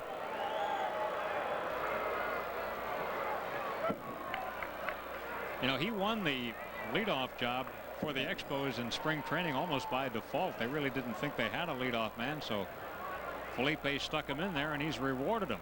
Grusolanic and Lansing have hit at the top of their lineup all year. They are both among the league leaders in at-bats. Back through the middle, base hit. Expos going to get another run. Webster coming to the plate, and that hits off the mound, changing the area, and it doesn't make much difference. It's 6-1 Montreal on Grusolanic's second hit of the ball game. He'll take second on the throw, picking up his 48th run batted in. Looks a whole lot like the base hit by Lenny Webster, lined right back up the middle. Otero's throw to home plate catches the side of the mound and jumps up in the air over Santiago's head as Benito goes up in the air, but Springer backing the play up, able to keep Grusolanic from going any farther than second base. He went there on the throw, and now the Expos up by a score of 6-1 as they just keep tacking on runs here in this ball game. Jim Wright with a quick trip out to the mound to talk to Russ Springer. Mentioned those last 2 base hits by the Expos, Webster's and now Gressalonic's, both line drives just to the first base side of the mound as they shot up the middle on the wet turf.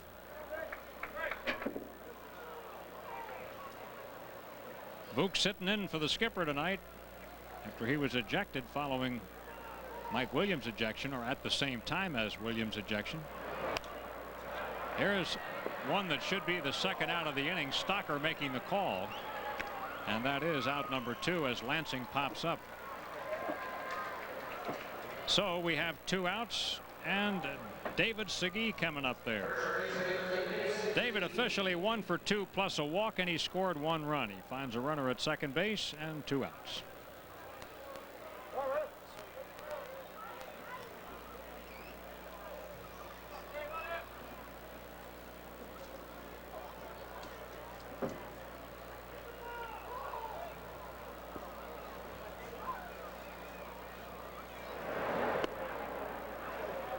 Segui takes it inside, ball 1.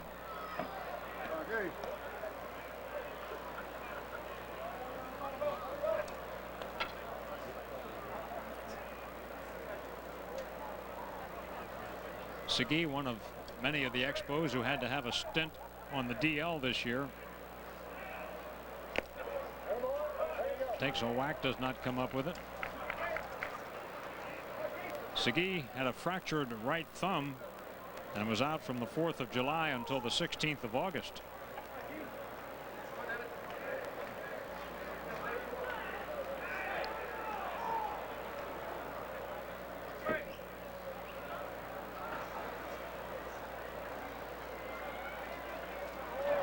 The Expos have 2 players on the 60-day DL right now. Carlos Perez, who had originally left shoulder tendonitis and then diagnosed as a left labrum tear and had arthroscopy surgery, and catcher Tim Laker, who had a right elbow tendon transplant.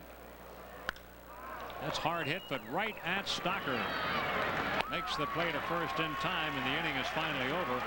But the Expos, for the 3rd inning in a row, have put 2 on the board. 3 hits, 1 man left on base. Let's go to Todd Callis and find out what's happening elsewhere. Todd? Well, Andy, the St. Louis Cardinals had a magic number of 1, but not the easiest of tasks. Playing the red-hot Pittsburgh Pirates tonight in 3 Rivers. Ozzie Smith hopes to be popping the first ceremonial cork on the champagne, but before the game he throws out the first pitch instead. Pirates pitcher Esteban Loaiza gets some help here. John Mabry sends one into right field. On comes Orlando Merced with a sliding catch. Nice play by the Pirates right fielder. Jeff King at the plate hits one deep to left field. This will go out for a solo home run. That made it 1-0 in favor of the Pirates. We take it to the top of the 7th. Gary Gaetti at the plate. That is number 23. Quite a season for the Cardinal third baseman. Gaetti ties the score at 1. The Cardinals would storm back with 4 more runs, including a Brian Jordan home run. They lead the Pirates 5-1. Rick Honeycutt pitching bottom of the 8th. They are an inning away from joining Atlanta and Cleveland in postseason play. Florida shuts out or stops Atlanta tonight in a big way. 12-1 the final there. Cincinnati leads Chicago 6-3 now in the 8th inning. Bobby Jones is shutting out Houston 4-0. So either way, the Cardinals are going to clinch because Houston is just dead in the water. They've lost 8 in a row. Later on tonight, the 2 big games in the National League. San Fran and Los Angeles. The Dodgers lead San Diego by a half game. They're home to Colorado. We take you now to the American League. Johnny Oates watching the Rangers taking on the Athletics. There's a former Phillies catcher on the right part of your screen, and he'll watch Mickey Tettleton hit one deep to right field. This will be number 24 on the year. 3-1 Rangers at that point in the 4th. Then we take it to the 5th. Dean Palmer with 1 out, grounds 1 past the diving third baseman. 2-run single. Rodriguez and Greer score. 5-1 Rangers. The Rangers will go on to win by the final score of 7-3. Milwaukee, New York play a doubleheader tomorrow. Baltimore in trouble in the wild card race. They are losing to Boston 9-5. Mo Vaughn has 3 home runs in that one. Toronto leads Detroit. Henkin going for number 19. Cleveland looking for its 97th win. Kansas City 2-0 over Chicago. And Seattle and California in a big one tonight on the coast. Back to Andy Musser and Kent Tekulve. All right, Todd, and here is Santiago to lead off the 6th for the Phillies. You'll notice that Juden works from the stretch even though there are no base runners. Santiago 1 for 2, an infield single. Phillies down by 5 as we hit the bottom of the 6th inning. Benito now with a 9-game hitting streak. Juden gets this one over. 0-2.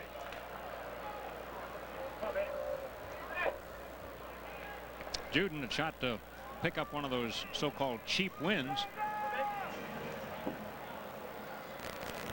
Club already leading when he took over. They've added to it since that point.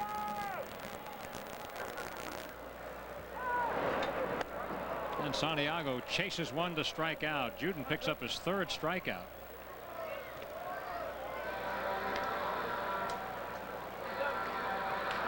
The 6th of the last 7 outs that come by the way of strikeout, and much like the first 2 strikeouts Juden got last inning, fastball up and out of the strike zone that Santiago waved at and missed. So none of the 3 strikeouts that Jeff Juden has registered have been on pitches in the strike zone. All 3 fastballs up and away. Zuber chases one a little bit up, not quite that far, but it was up. Zuber has grounded to second and flied to left. He had a big 2-run homer for the Phillies, his first in the ML here on Sunday to tie the ball game. And the Phillies later went on to win that ball game. Right to Santangelo. Zuber hit it sharply, but he is out. 2 up and 2 down, and Wendell McGee Jr. coming up. 2 more games in the homestand. Wednesday and Thursday nights. Tomorrow, David West against Jose Paniagua, Kurt Schilling and Omar Dahl on Thursday night. For your tickets, call 463-1000, and then that'll be sayonara at home for the '96 Phillies. Here is McGee. He doubled to the left field wall, and he is struck out.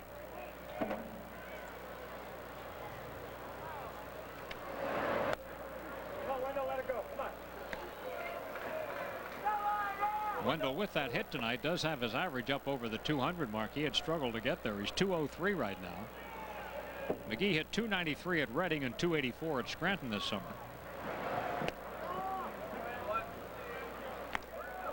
It's interesting that since he hit that double back in the 2nd inning on a fastball on the inside part of the plate from Martinez, he has not seen another fastball from Expo pitchers the rest of the way. Struck out the last time on 3 straight breaking balls, and seen a couple breaking balls from Juden here. Gets a fastball and too hot to handle. That's the wet carpet syndrome right there. Right by Lansing out into the outfield.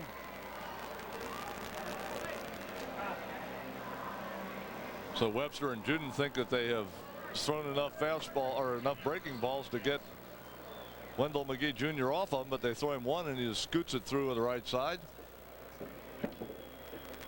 They're charging Lansing with an error.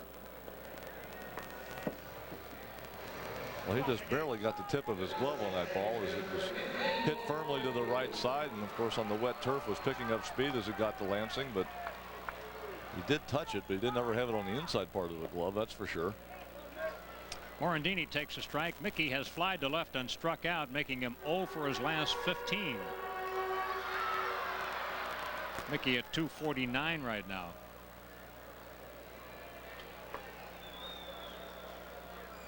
Been a versatile guy in the lineup. He has batted leadoff, 2nd, 3rd, 6th, 7th. I'm not sure whether he was in the 5-hole or not. I think he might have been for a game or so. Most of the year, Mickey, of course, was the number 2 hitter.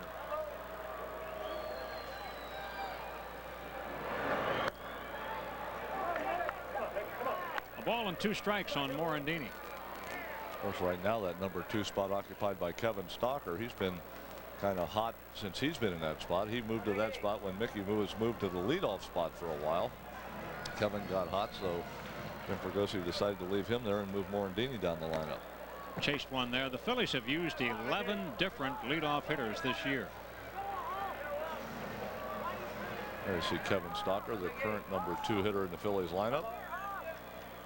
Stock has been very productive in that number 2 hole.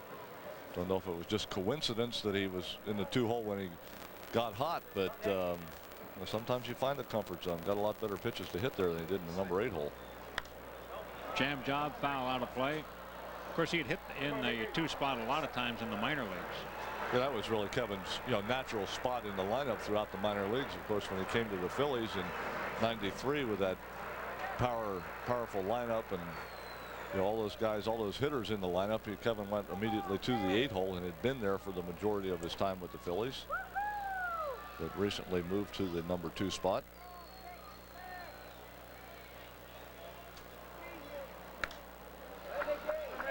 Mickey hanging in there. Still 1-2 on him. Now, this is what happened the last time around. I believe the count was at 2-2, and Martinez kept throwing pitches, and Morandini kept fouling them off and fouling them off. Finally, that fastball up got him, the hard fastball from Martinez, when he went from the 2-seamer to the 4-seamer. Another ball out of play. So Mickey has distributed a whole lot of souvenirs on the left field side of Veterans Stadium this evening. That looks like the pileup we had in the middle of the field earlier. Except they're still looking back there, and young lady's already got the baseball. Yeah, and I see a few smiles in that pileup. Juden wins on a strikeout, his 4th strikeout. So for the Phillies in the 6th inning, no runs, no hits, 1 error, 1 man left on base. And we go to the 7th tonight with the Expos leading the Phillies 6-1. Score is 6 for the Expos, 1 for the Phillies as we head to the top of the 7th inning. Have a correction to make on scoring from last inning. Wendell McGee Jr. originally credited on getting on an error by Mike Lansing at second base on this ball right here. What you see right now is what official scorekeeper Jay Dunn came in and viewed at the end of last inning, and he has now reversed himself, said it's not an error on Lansing, but indeed a base hit for Wendell McGee Jr. Speaking of base hits, there's one right there up the middle. Moises Alou again swinging at the first pitch, gets himself a base hit. So if you're scoring at home, change McGee's error 4 to a base hit, and also give Moises Alou a base hit leading off the top of the 7th inning. And now that all of that is done, I will reintroduce you to Chris Wheeler, who has come back during all that activity. Anything happened while I was gone? No, not a thing. Henry Rodriguez, the batter, at 1 for 2 tonight. Wow. Yeah, you guys had some great innings there out there. 1 ball, no strikes to Rodriguez, who doubled and scored in the 4th inning. And he also walked in the 5th, flied out in the 2nd. Yeah, Jay Dunn came in and changed it. That ball was hit on that wet AstroTurf and kind of ate Lansing alive, and I think that's why they finally came in and changed it. Rodriguez a big swing and a miss. Henry trying to pick up that elusive 100th run batted in. His 35 homers this year, the most by an Expo ever in a season. Andre Dawson had held that record prior to this year, 32.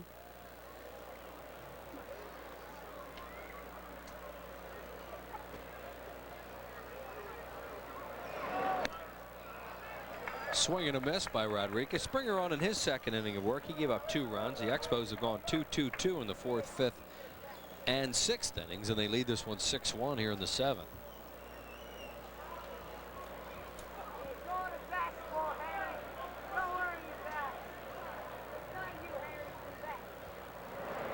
Rodriguez chases a high fastball, strikes out for the 155th time this year, which is 1st in the league.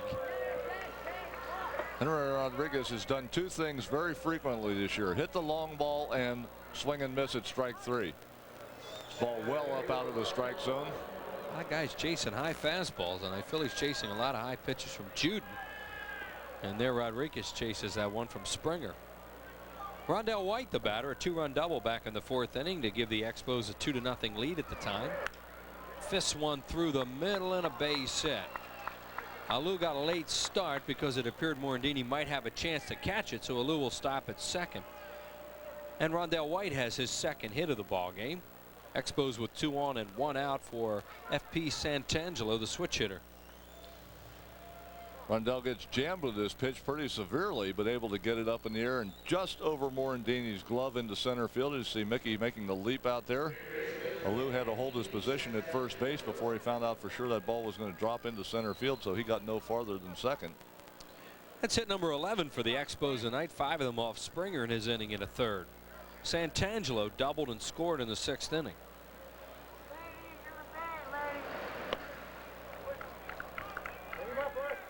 FP Santangelo, a solid 283, very versatile player. He had a 14-game hitting streak for the Expos this year.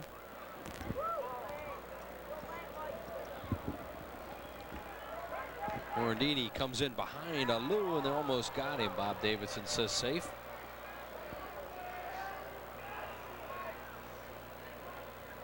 And Lou may have jammed a finger, as you see him taking a little walk behind second. Here he goes in hard with that right hand and called time right away and started looking at the hand. And Morandini coming in behind him. Santangelo takes it inside. It's 2-0. FP Santangelo, second in the league among rookies as far as runs batted in. Todd Hollinsworth making a bid to give the Dodgers another Rookie of the Year. Leads with 59. Hit hard. Zuber for one. Back to first. Springer covers. He's safe. So it's a 3-6 play. Runners now at the corners with 2 outs. And the batter will be Lenny Webster. Nice job by John Zuber to make, first of all, a good throw to second base, and then Springer gets over in time to cover the bag, but Santangelo just able to beat the relay throw. And Santangelo has been all over the lineup, all over the field. He's been kind of a jack of all trades for the Montreal Expos, and a very valuable player in what has happened for them this year because of the fact that, you know, they have had needs over the course of the summer, and one guy has really been able to fill almost all those needs. Yeah, he's appeared in 147 of the 157 games they played this year. Lenny Webster, the batter. Lenny's had a good ball game. He got on an error by Zuber in the 3rd, then singled and scored in the 5th, and singled, knocked in a run, and scored in the 6th inning. Phillies with the bullpen up with Dishman, the left-hander, and Mitchell, the right-hander. Springer high with a pitch, 2-0. Springer due to bat second for the Phillies in the 7th inning. So this will be his last inning of work. Jeff Juden in the on-deck circle for the Expos. Pop-up by Webster, playable. Stefcik drifts into foul territory, puts it away. That'll do it. No runs, 2 hits, no errors, 2 left. 7th inning stretch time here at the vet. 6-1 Montreal.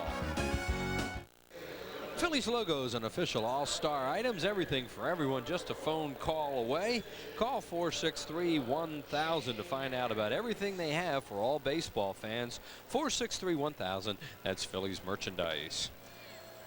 Score in the ballgame 6-1 in favor of the Montreal Expos. And as Teak mentioned, this guy plays everywhere, so they move FP Santangelo out to left field. Started the game at 3rd base. And the new 3rd baseman is their regular 3rd baseman. Shane Andrews did not start the ball game tonight because he's been struggling offensively. So with a 5-run lead here in the 7th inning, they go to the better defense and put him in the ball game. That puts Shane Andrews then in the number 5 spot in the Expos order, and Henry Rodriguez original spot in the batting order. And Kevin Stefcik will bat. He'll be followed by David Doster. Doster has moved into the on-deck circle to bat for the pitcher Springer. And then the top of the order, Ricky Otero. Strike called to Stefcik. And there's Dave Doster ready to pinch hit. Jeff Juden on his 3rd inning of work. Fouled away right side. Should in fact the Expos win this ball game, Juden could be eligible for the win. He would be the winning pitcher at this point because of the ejection of Martinez. He did not go far enough to be eligible, so it's a scorer's decision on who gets the win, and so far he's pitched 2 effective innings and now into his 3rd.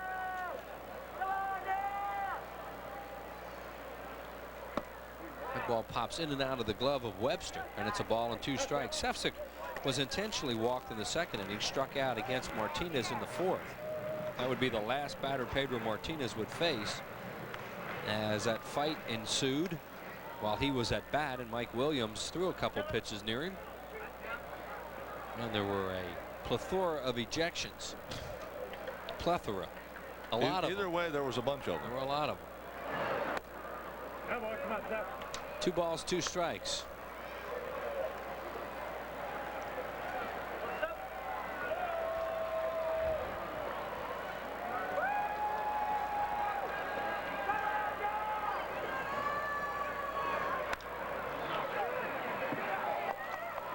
Lansing will not get him.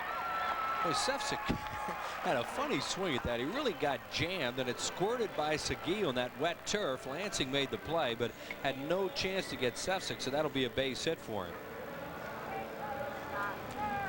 You mentioned Sefcik jammed with this pitch and just kind of rolls it down the right side. David Segui really only had the only chance at it. Once the ball gets by Segui, Lansing so deep in right field by the time he's able to cut it off on the wet turf that he didn't have any play over at first base. Jeff Juden was at the bag, but Sefcik there well ahead of any throw that could have been made. So Sefcik with a leadoff single, and now Dave Doster will hit for Russ Springer. Doster batting at .250, 3 for 10 as a pinch hitter. No homers, no runs batted in. And Juden's first pitch comes in high for a ball. The Expos are getting the bullpen up. These games are very, very important to Montreal, of course, and they have a 5-run lead here in the 7th inning and don't want to let it get away. And that is Ugueth Urbina, who the Phillies have seen as a starting pitcher this year. Strike called, 1-1.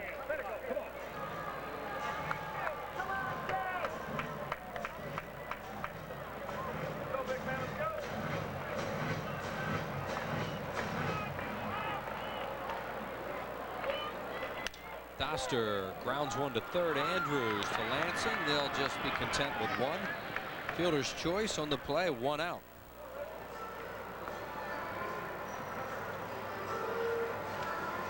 Don't forget, at the end of tonight's game, we need your votes for tonight's player of the game. Sports vote at AOL.com. Let us know who you think tonight's player of the game should be.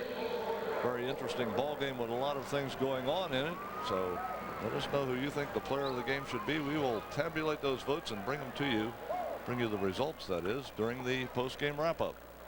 Otero, the batter, 0 for 2, a couple of groundouts and a strikeout. The strikeout his first in 57 plate appearances, as Otero has been very difficult to strike out. Good contact hitter. Also, don't forget, well, if you're getting on Sports Vote, not only can you vote for the player of the game tonight, but also your favorite moment in the 1996 Phillies season. We'll try to show those to you on Thursday night's PRISM telecast. Juden knocks it down.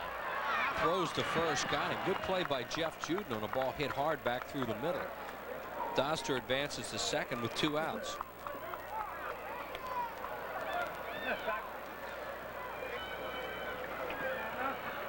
Otero hits this ball right on the button and hits it off the wet turf. Juden with good reactions to be able to get the glove out and just knock it down and then find it right away as it bounced behind him.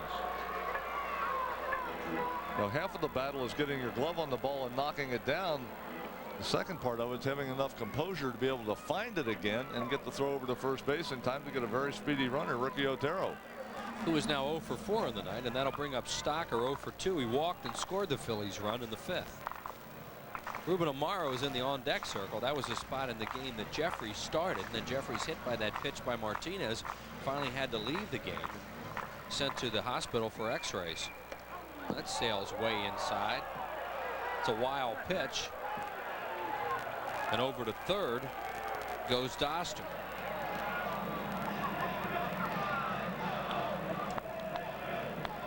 Take a look at this pitch right here from Juden. Webster on the inside part of the plate. Stocker just able to jackknife out of the way in time.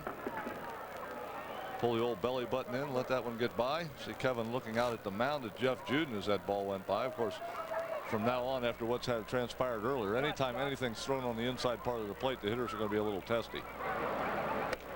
Swing and a miss. 1 ball and 1 strike. Umpires, and this is a very veteran crew, and they took charge immediately in the first incident. They know whether, or they have a feel on whether or not Juden's throwing, and Juden's wild anyway. I mean, that's not one where you're going to overreact and issue, throw somebody out of the game again. On 1 hop, good play by Gruselanek, throws him out. That'll do it. No runs, 1 hit, no errors, and a man left on base. We are through 7, 6-1 Expos. Phillies baseball is brought to you by the Bell Atlantic Yellow Pages. Don't know where to mail a letter, sit at the ballpark, or take grandma sightseeing? The Showcase Pages have it all in your genuine Bell Atlantic Yellow Pages. By your local Dodge dealers. Come in today because we know how to help. And by Bell Atlantic 9X Mobile. Switch today to Bell Atlantic 9X Mobile cellular long distance and get free cellular long distance all weekend long. And back here at Veterans Stadium, Montreal 6, the Phillies 1. As we go to the top of the 8th inning, and both clubs about to make some changes. Phillies will bring the left-hander Glenn Dishman into the ball game. There are the numbers on Dishman, who spent most of the year pitching for the Las Vegas Stars, and that's what he's done for the Phillies thus far. He has appeared in 5 ball games overall in the big leagues this year, 2 with the Phils. He has pitched a total of 2 innings for the Phillies, given up 2 earned runs, no walks, and no strikeouts. And this will be Yamil Benitez, who will come up and pinch hit for Juden. Benitez had a couple of stints with the Expos, was up earlier in the year and then called back on September 6th. He played most of the summer at Ottawa, their AAA farm club, and he led that AAA club with 23 home runs, which was a franchise record in Ottawa. Also had 81 RBIs. Called up by Montreal last year in September and batted .385 with a couple of home runs and 7 RBIs. Pops it straight up behind the plate, and Santiago takes care of it. So Benitez pops up on the first pitch he sees. Benitez, by the way, is a native of Puerto Rico, comes from Rio Piedras. And there is Jeff Juden, who at this point will be the pitcher of record for the Montreal Expos and pick up the win should they hold on and win this ball game, and they lead it by 5. It was a good strong outing for Juden this evening. 3 innings, gave up just 1 hit, struck out 4, walked the batter, 1 run. That 2-out double by Amaro drove that across.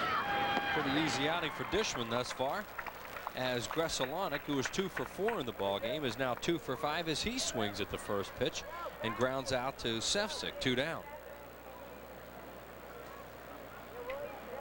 Dishman is 25 years of age. He turns 26 on November the 5th. Born in Baltimore, now makes his home in Fort Worth, Texas. Signed by the Padres as a non-drafted free agent in June of 1993. Facing Mike Lansing, 1 for 4 tonight with a run batted in. And Lansing, the obligatory take on that after the first 2 guys swing at the first pitch.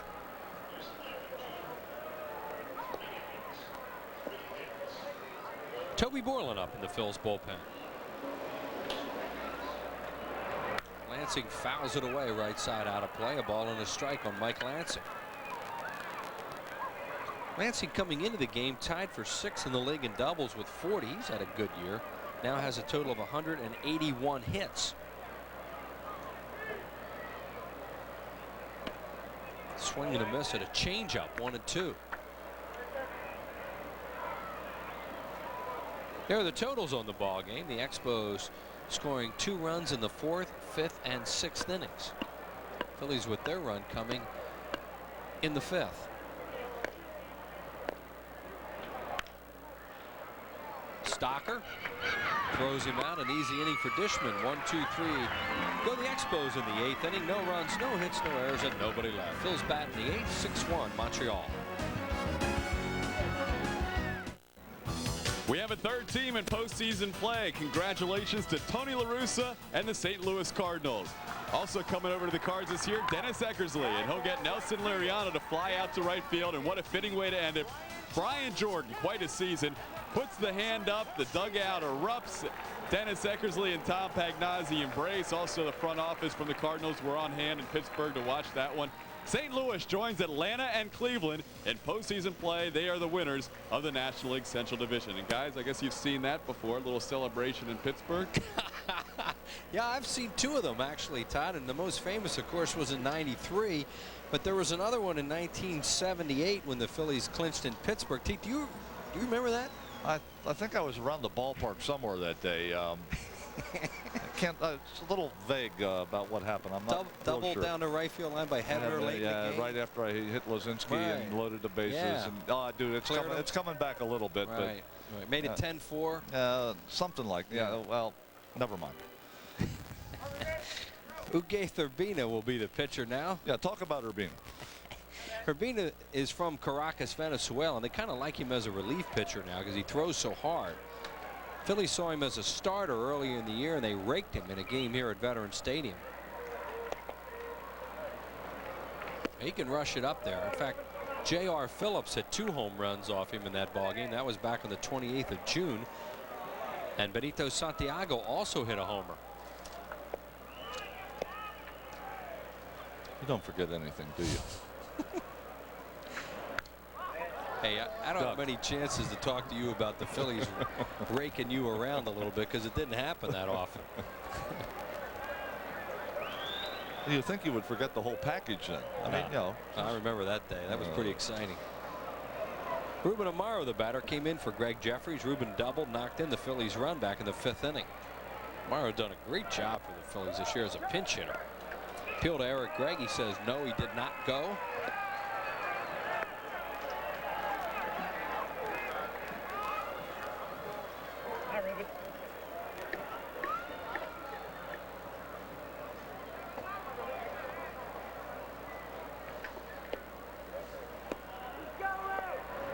The Expos are kind of looking to Urbina as a potential closer if they should ever lose Rojas, or as a setup man to Mel Rojas. He might complement him pretty well. He's just a young right-hander, only 22. You're always looking for that safety net, that guy that can step in case you do lose your closer. Missed with a breaking ball there, and the count's 3-2 now on Amaro. He'll be followed by Santiago and then Zuber. Rojas has really been hot lately too. Whether or not they'll need him or not, we'll see, but he has done the job for the Montreal Expos, to say the least. Outside, he walked him. Rojas has converted 20 consecutive save opportunities and has a career high 33 for the Expos. So Urbina walks the first batter he faces. Pitching coach Joe Carradine checking out some notes there. And that'll bring up Santiago. Benny's 1 for 3 tonight with an infield single. And as we mentioned, he homered earlier this year off Urbina. And if the Expos are looking at Urbina as a potential closer, this is one of the things that will kind of slow that process down, because, you know, if you got a closer, you don't want him coming in a ball game where you've got a 5-run lead and walking the first batter. Swing and a miss. Slider, 0-1. You want to make it as difficult as possible on the opposition to come back. They're going to have to string a whole lot of base hits together. So the freebies are exactly what you want to avoid, and especially when you've got a hot hitter coming up, as Santiago 1 for 2 against Urbina, but even more importantly, hot recently for the Phillies. No balls and 1 strike now on Santiago. Swing and a miss again, 0-2.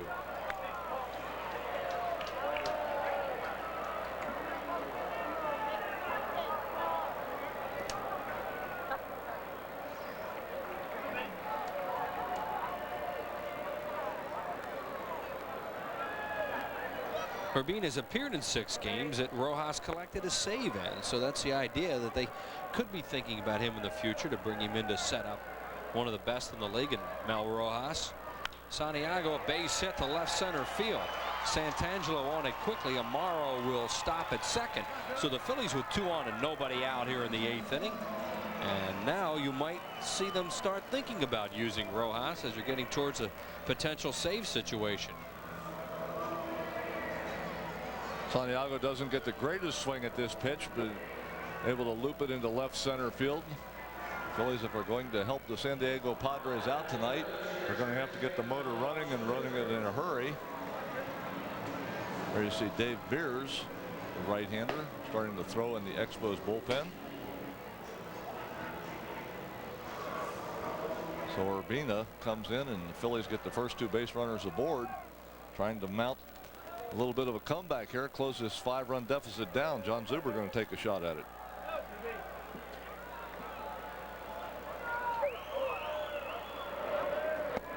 First pitch to Zuber misses. Zuber's 0 for 3. He's grounded out, flied out, grounded out.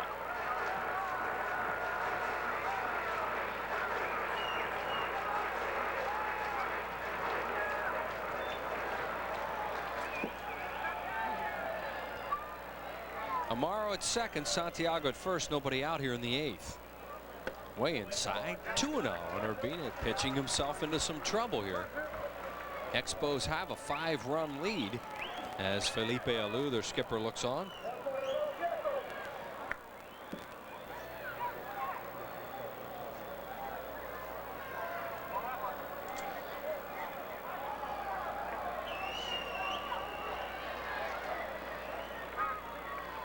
And Urbina wants Lenny Webster go through the signs again as Zuber steps out. You mentioned the Expos might be trying to work Urbina into that role, but this is not the time of the year that Alou can be very patient with the young right-hander. All right. I mean, they have a game well in hand here that they don't want to let get away. I mean, obviously he thinks he's the best guy he has out there in this situation, but he would not be real patient, you wouldn't think.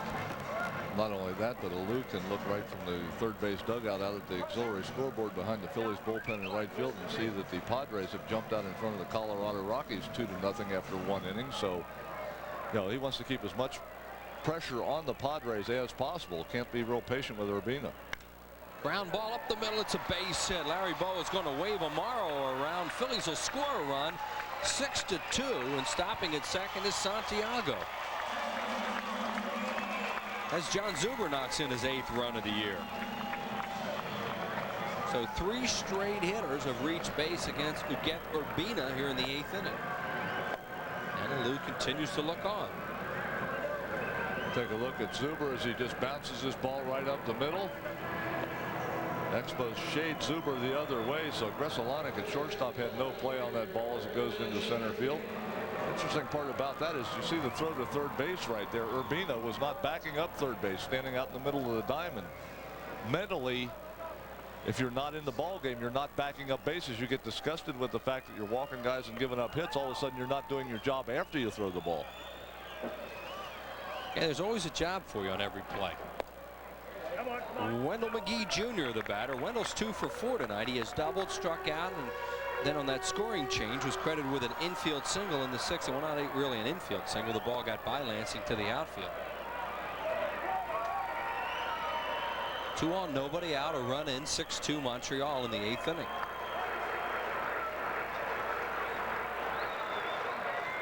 Dave Veers continues to throw in the bullpen for the Expos. There's that score, by the way. That's a home run by Steve Finley, who has been red hot with the long ball. That was a good rip by Wendell McGee right there. That fastball by Urbina.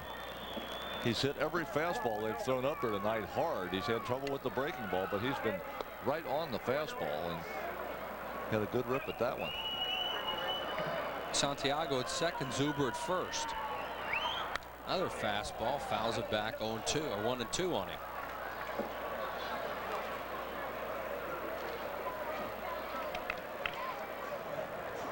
Toby Boylan, the Phillies pitcher, in the 9th inning. As Glenn Dishman came on and pitched an effective 8th. Phillies tonight have used Mike Williams as a starter. He was ejected after the altercation with Pedro Martinez. Then Jeff Parrott, Russ Springer, Dishman. And they'll use a 5th pitcher in the 9th inning. All of a sudden we're in a situation, if McGee happens to run into one, could be a 1-run ball game right here. Struck him out. Like he chased a slider that time, got him on strikes. First out here in the 8th inning. Urbina had gone with a couple fastballs. McGee had good rips at him, and then all of a sudden goes back to that breaking ball. You see McGee swinging it as if it was a fastball, swings well over the top of it.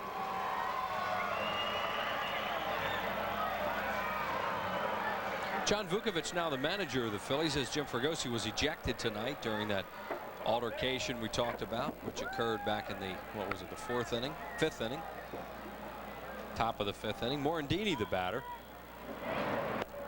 Outside to Mickey. Mickey has flied out and struck out twice. On deck batter Sefcik, and then the pitcher spot.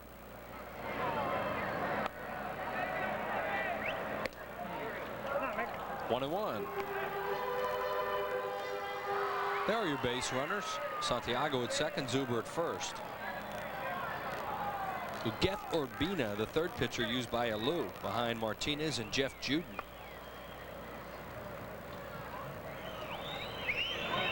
Slider, and he stays off it.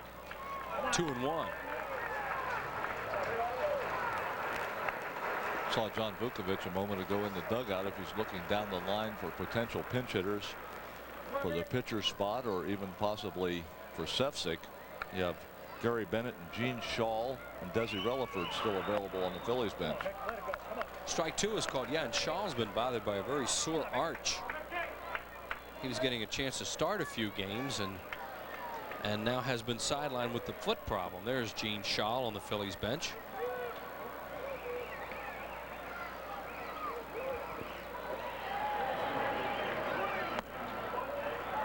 Three and two. Nobody, of course, will run here with the Phillies down by 4 runs. The base runners will stay put. 3 balls, 2 strikes to Morandini.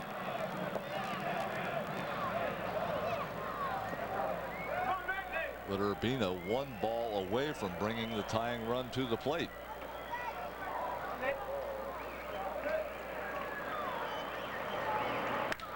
Ripped into right field, a base hit. Boa will hold Santiago at third, and the bases are loaded with 1 out. Of the ball got by David Segui, a line smash by Morandini. 3rd hit of the inning for the Phillies, and now let's see if Alou runs out of patience. He does. He's going to make a pitching change, and it will be the right-hander Dave Veers. So Urbina has managed to get the tying run to the plate. A fastball right down the middle. Mickey lines it by Segui at first base into right field. Alou with a good arm, good strong throw to home plate. Larry Boa held Santiago at third all the way, as Santiago had to wait to make sure that line drive was through. But that will end the evening for Ugueth Urbina after getting just 1 out here in the bottom of the 8th inning. Dave Veers, the veteran right-hander, will come in, a real workhorse for the Houston Astros last year and the Montreal Expos this year. Not a very good outing for Ugueth Urbina. 23 pitches, managed to retire just 1 batter of the 5 that he faced. So another pitching change here at Veterans Stadium. Phillies making a little run at the Expos. Stay with us. We'll be right back. New pitcher's a right-hander Dave Veers. He's a 6'2", 195-pounder, born in Montgomery, Alabama, makes his home in Houston. I mentioned that he was a workhorse. Last year, 103 1/3 innings, most among National League relievers. 72 games pitched, second only to his teammate, or to Curtis Leskanik of the Rockies, who pitched in 76 ball games. And Mel Rojas, who is the closer and has a string of 20 consecutive saves, starts to throw in the bullpen for Montreal. Bases loaded for Kevin Sefcik with Desi Relaford on deck to bat for the pitcher Dishman. Veers gets it over for a strike. Veers just 3rd in appearances on his own ball club this year, behind Rojas and Mike Dyer. And there is the bases loaded situation that he inherits from Urbina. And if you're looking for instant offense, in 73 2/3 innings, Veers has given up 10 home runs this year, so he has been plagued by the home run ball. Hits too. 73 2/3 innings, 81 hits. The league batting .278 against him, so less effective this year with Montreal than he was with the Astros. They traded Sean Berry for him, and Berry's been a pretty good player for the Astros this season. Sefcik fouls it away out of play right side.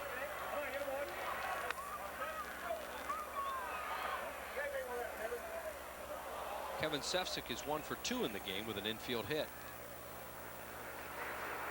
Dave Veers has pitched well against Philadelphia, as you see there by those numbers.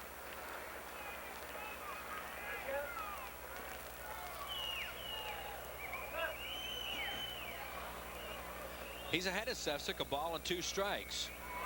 Slider swinging a foul off Lenny Webster and remains alive at 1 and 2. Veers throws a lot of sliders, sinking fastball. And he will run out there. There is Relaford, the pinch hitter, waiting on deck.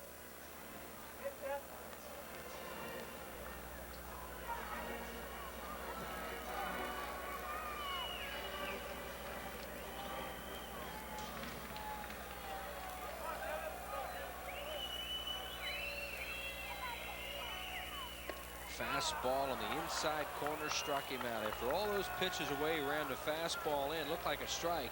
2 outs, and now Relaford will bat. Yeah, the sliders away, got Sefcik looking away, and then Veers with that tailing fastball on the inside corner gets the call from Frank Foley. You can see how Sefcik was leaning out toward the outside part of the plate. Good pitch by Dave Veers in a very tough situation with the bases loaded. You see Dave Veers as far as whether or not he's stranded those base runners out there. Here is Relaford.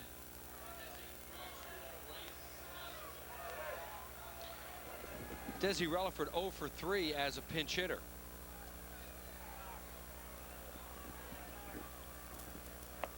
Well, 2 medical reports we just got. Greg Jeffries did not suffer a fracture. He has a bruise on the elbow.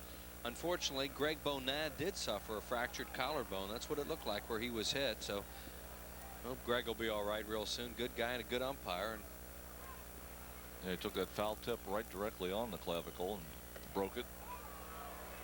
1 ball and 1 strike. Of course, the report on Jeffries, you know, he's no break in the elbow where he was hit, but he's very swollen and very sore right now, listed as day-to-day. Of course, in this type of a situation, you know, you're used to seeing Ruben Amaro come off the bench. Well, Amaro had to go into the game when Jeffries came out, so therefore he's not available to pinch hit. Desi Relaford getting that job this time around.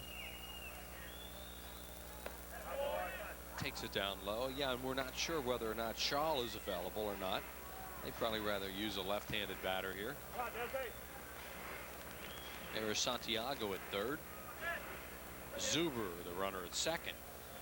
Morandini on at first, a run in and 2 out. 6-2, Montreal leads it. We are in the bottom of the 8th inning.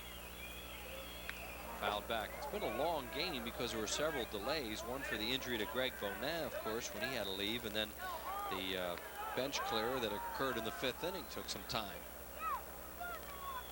It took a while for the brawl itself and also to sort out in the aftermath. Frank Pulley having to go over the ejections, one of which was Jim Fregosi, which makes John Vukovich the acting manager for the Phillies. And Pulley had to move in from second base to behind the plate tonight when Greg Bonin was injured, and as we just mentioned, it is a serious injury. Obviously ends Greg Bonin's season. Popped up foul out of play, and if Greg were ticketed for any postseason play, that'll also run him out of that.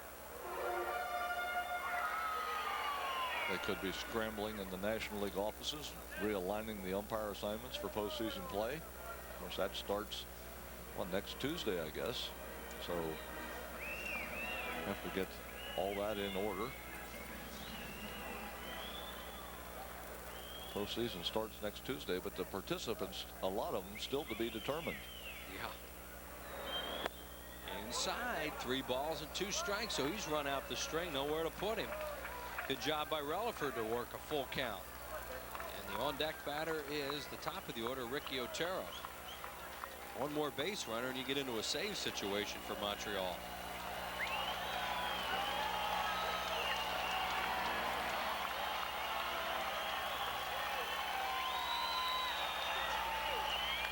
Fly ball, shallow right field. Alou is right there. He puts it away, and that'll do it.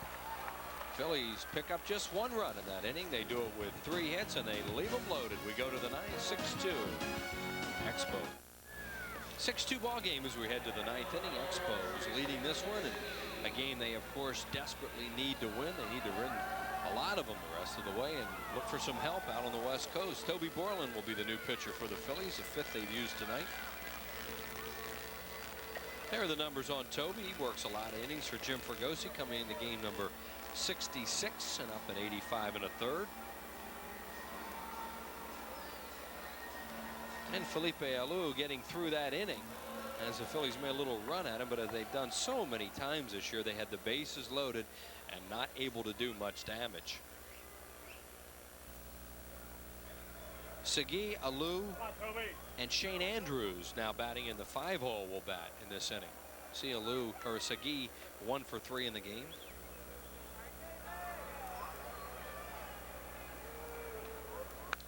Hits it hard right to Zuber on 1 hot. Zuber runs to the bag, and that's the first out here in the 9th inning. And you know, Wheels, it may be interesting to see what Alou does if indeed the game stays like this, 6-2 as you head to the 9th inning. Not a save situation, but really only a 1-inning performance that he needs out of his closer, Mel Rojas. It would be, you know, what he would normally do in a save situation. With the urgency of this ball game for the ball club, would he go to Rojas right away? Looks like right now no is the answer because Rojas is sitting down out there, but you know, he's got to be tempted. Why mess around and take a chance? Why not just go ahead and use your closer for an inning? I mean, you were going to use him for an inning anyway if the game was 1 run closer. Alou, a fly ball to right field. Ruben Amaro comes in a couple steps, puts it away. Right, and in this situation, of course, it's not a save because it's a 4-run ball game as opposed to 3. but it still is a must-win for the Montreal Expos, especially a must-win because of the fact that they've been out in front of this game the whole way. Cardinals clinching tonight, so the Cardinals in the playoffs, winning the Central Division. As you saw, beating the Pittsburgh Pirates tonight at Three Rivers. Here's Shane Andrews, his first at bat of the game. Coming in for defense. Andrews has been the regular third baseman for the Expos this year, but lately he has struggled mightily with the bat. He's batting .232, has hit some homers, 19, including 2 grand slams this year, one of them against the Phillies. 64 runs batted in. Orland misses low, a ball and a strike. Come on, Toby. Come on, Toby. 2 outs, nobody on base in the 9th.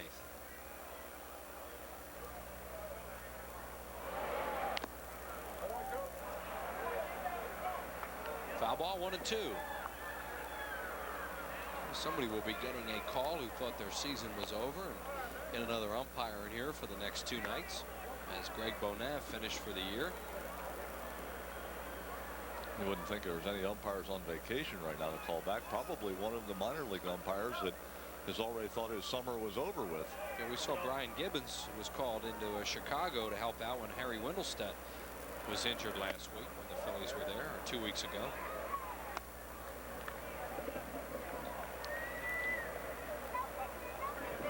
Two balls, 2 strikes now on Andrews. Henry Rodriguez batting in this spot was 1 for 3 tonight.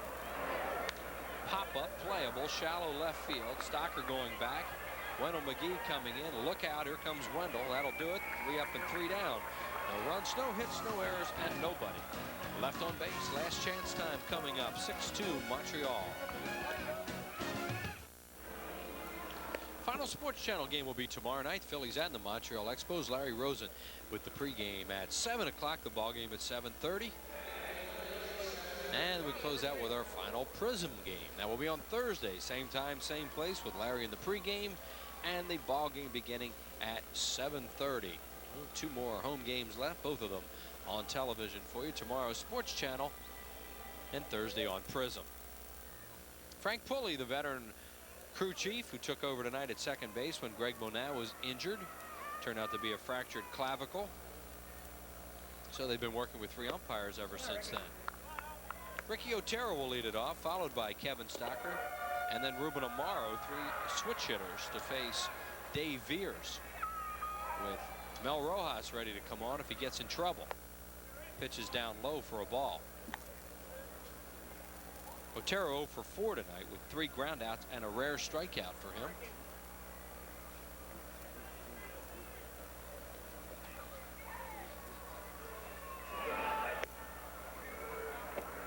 Veers came on in the bottom of the 8th inning with the bases loaded and 1 out. He struck out Sefcik and got Relaford to fly out to right field on a 3-2 count.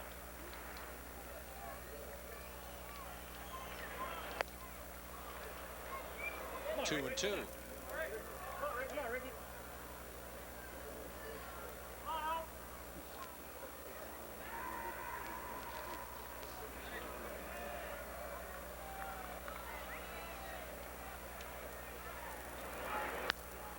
Otero fouls one off.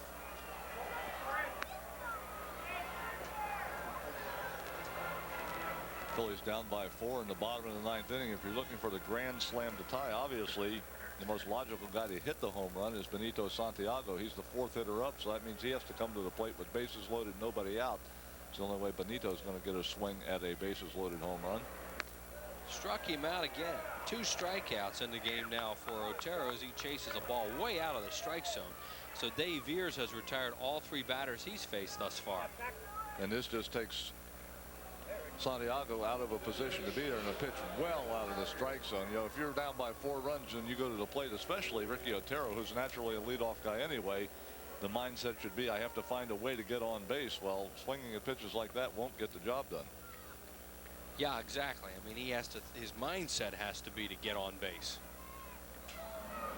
If you're going to be a good leadoff man in this league. Well, or if you're anybody batting with your club down by 4 runs in the bottom of the 9th inning, your mindset has to be find a way to get on somehow. Stocker takes it up high. Kevin is 0 for 3 tonight. He did walk and score the First Phillies run in the 5th inning.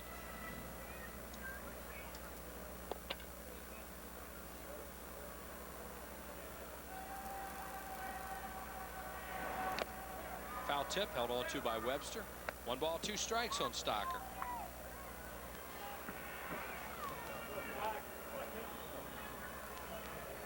Dave Veers originally selected by Oakland, then traded to the Dodgers organization, then signed by Houston, and now with Montreal for Sean Berry.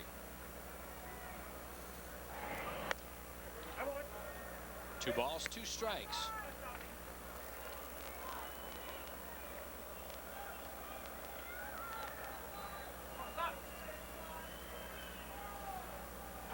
That game out in San Diego, still 2-0 Padres. They're in the top of the 3rd inning. Padres leading the Rockies. Dodgers 1, Giants 0. Bottom of the 2nd. Swing and a miss. Struck him out. So he has 3 strikeouts.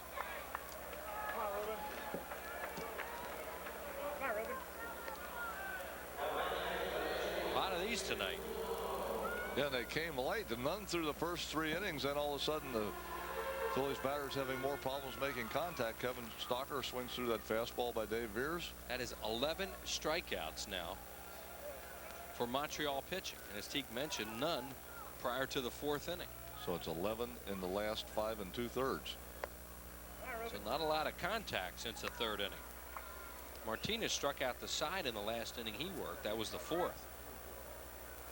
Ruben Amaro, who came in when Jeffries was hit by that pitch, and is 1 for 1. And Ruben gets another hit. He's 2 for 2 with a walk, so he's been on base all 3 times. And he keeps it alive, and Santiago the batter.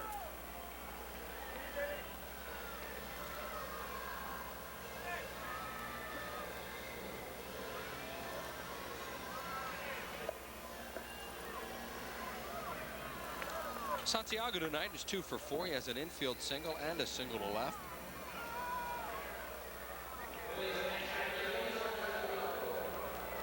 Rojas continuing to throw in the bullpen just in case. The tying run would have to get to the on-deck circle, either at home plate or in the on-deck circle, for it to be a save situation for him. There is Mel Rojas. Translate that into the Phillies need 1 more base runner to get that tying run into the on-deck circle. Yeah, and I got to think you'll see him if that happens. No balls and 1 strike now on Santiago.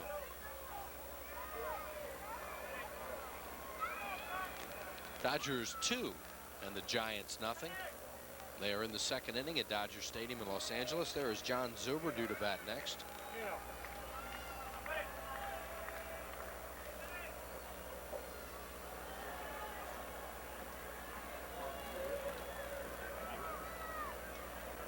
Oh, that ball hit his bat. Or did it hit his helmet? Or his hand. His hand. You could hear it hit the bat also and his hand. Oh, boy. What a night.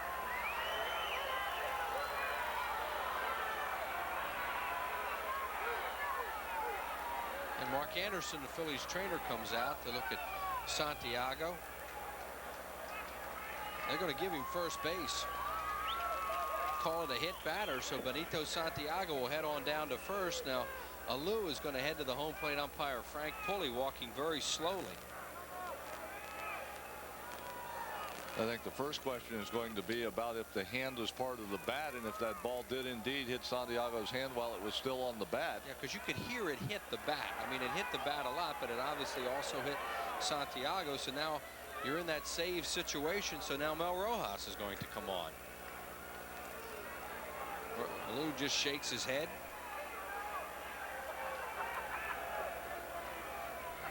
And here comes his nephew.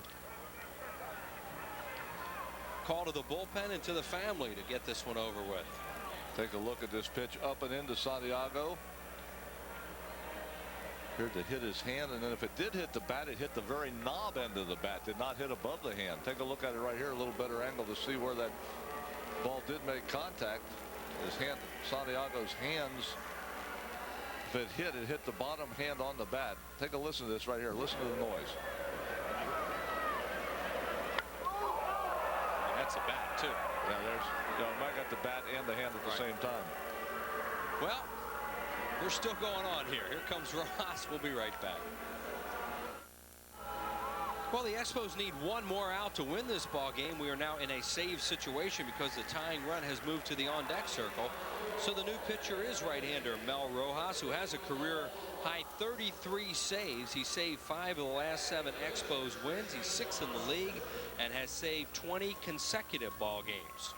John Wetland converted an Expos record 21 straight save opportunities in 1993. So Rojas has a chance to tie a club record should in fact he save this ball game. Phillies with 2 on and 2 out, 6-2 Montreal leads at bottom of the 9th inning, and Zuber, the batter, 1 for 4 with a run batted in.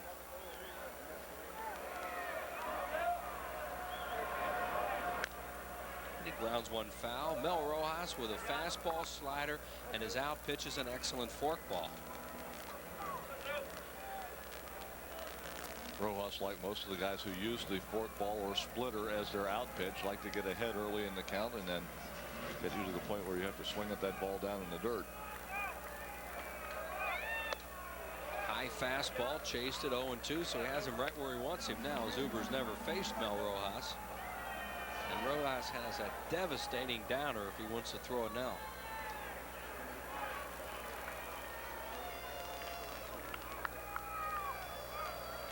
Mel Rojas, who has been a workhorse in this league for a lot of years. 0-2. Fastball high and inside, 1-2. You talk about that setup situation that the Expos are working on with Urbina. Rojas started out as the setup man for John Wetland before he got his chance to be in the closer role. Wetland moved on to the Yankees, and then Rojas moved into the closer role and has been very efficient at it.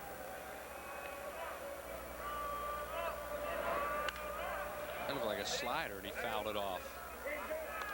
Mentioned that year Wetland had in '93. That was when the Expos made that unbelievable run at the Phillies late in the season. And they were about as hot as you could be. And the Phillies finally beat them a game up in Montreal, and that took some of the heat off. But one of the main reasons was the run by Wetland that year. 21 consecutive saves.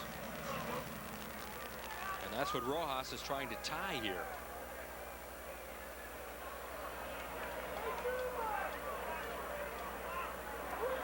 Fastball hit to deep right field and hooking. It's a foul ball. Boy, Rojas went down and in for some reason, and Zuber just missed a 3-run home run. It was deep enough, but foul. Look at Kerrigan like, what's he doing coming in there? Take a look at this pitch. It's a fastball on the inside part of the plate. Zuber hits it plenty hard enough, just hooks foul. So it passes by the screen out there, or right field line. He wants to know what's he doing in there too. Yeah, everybody wants to know, why is he not throwing the forkball or something away? Now that would have not tied the game. That would have made it 6-5, but still a little bit too close for comfort for them. You got to think Lenny Webster, you're going to see him set up away for something. And now Rojas is going to go through the signs again. Wants him to go through the signs.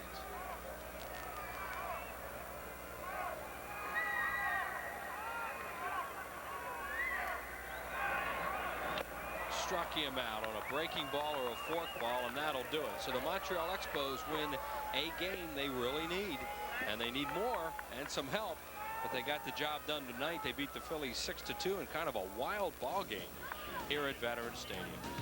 6-2 final. Back with more right after this.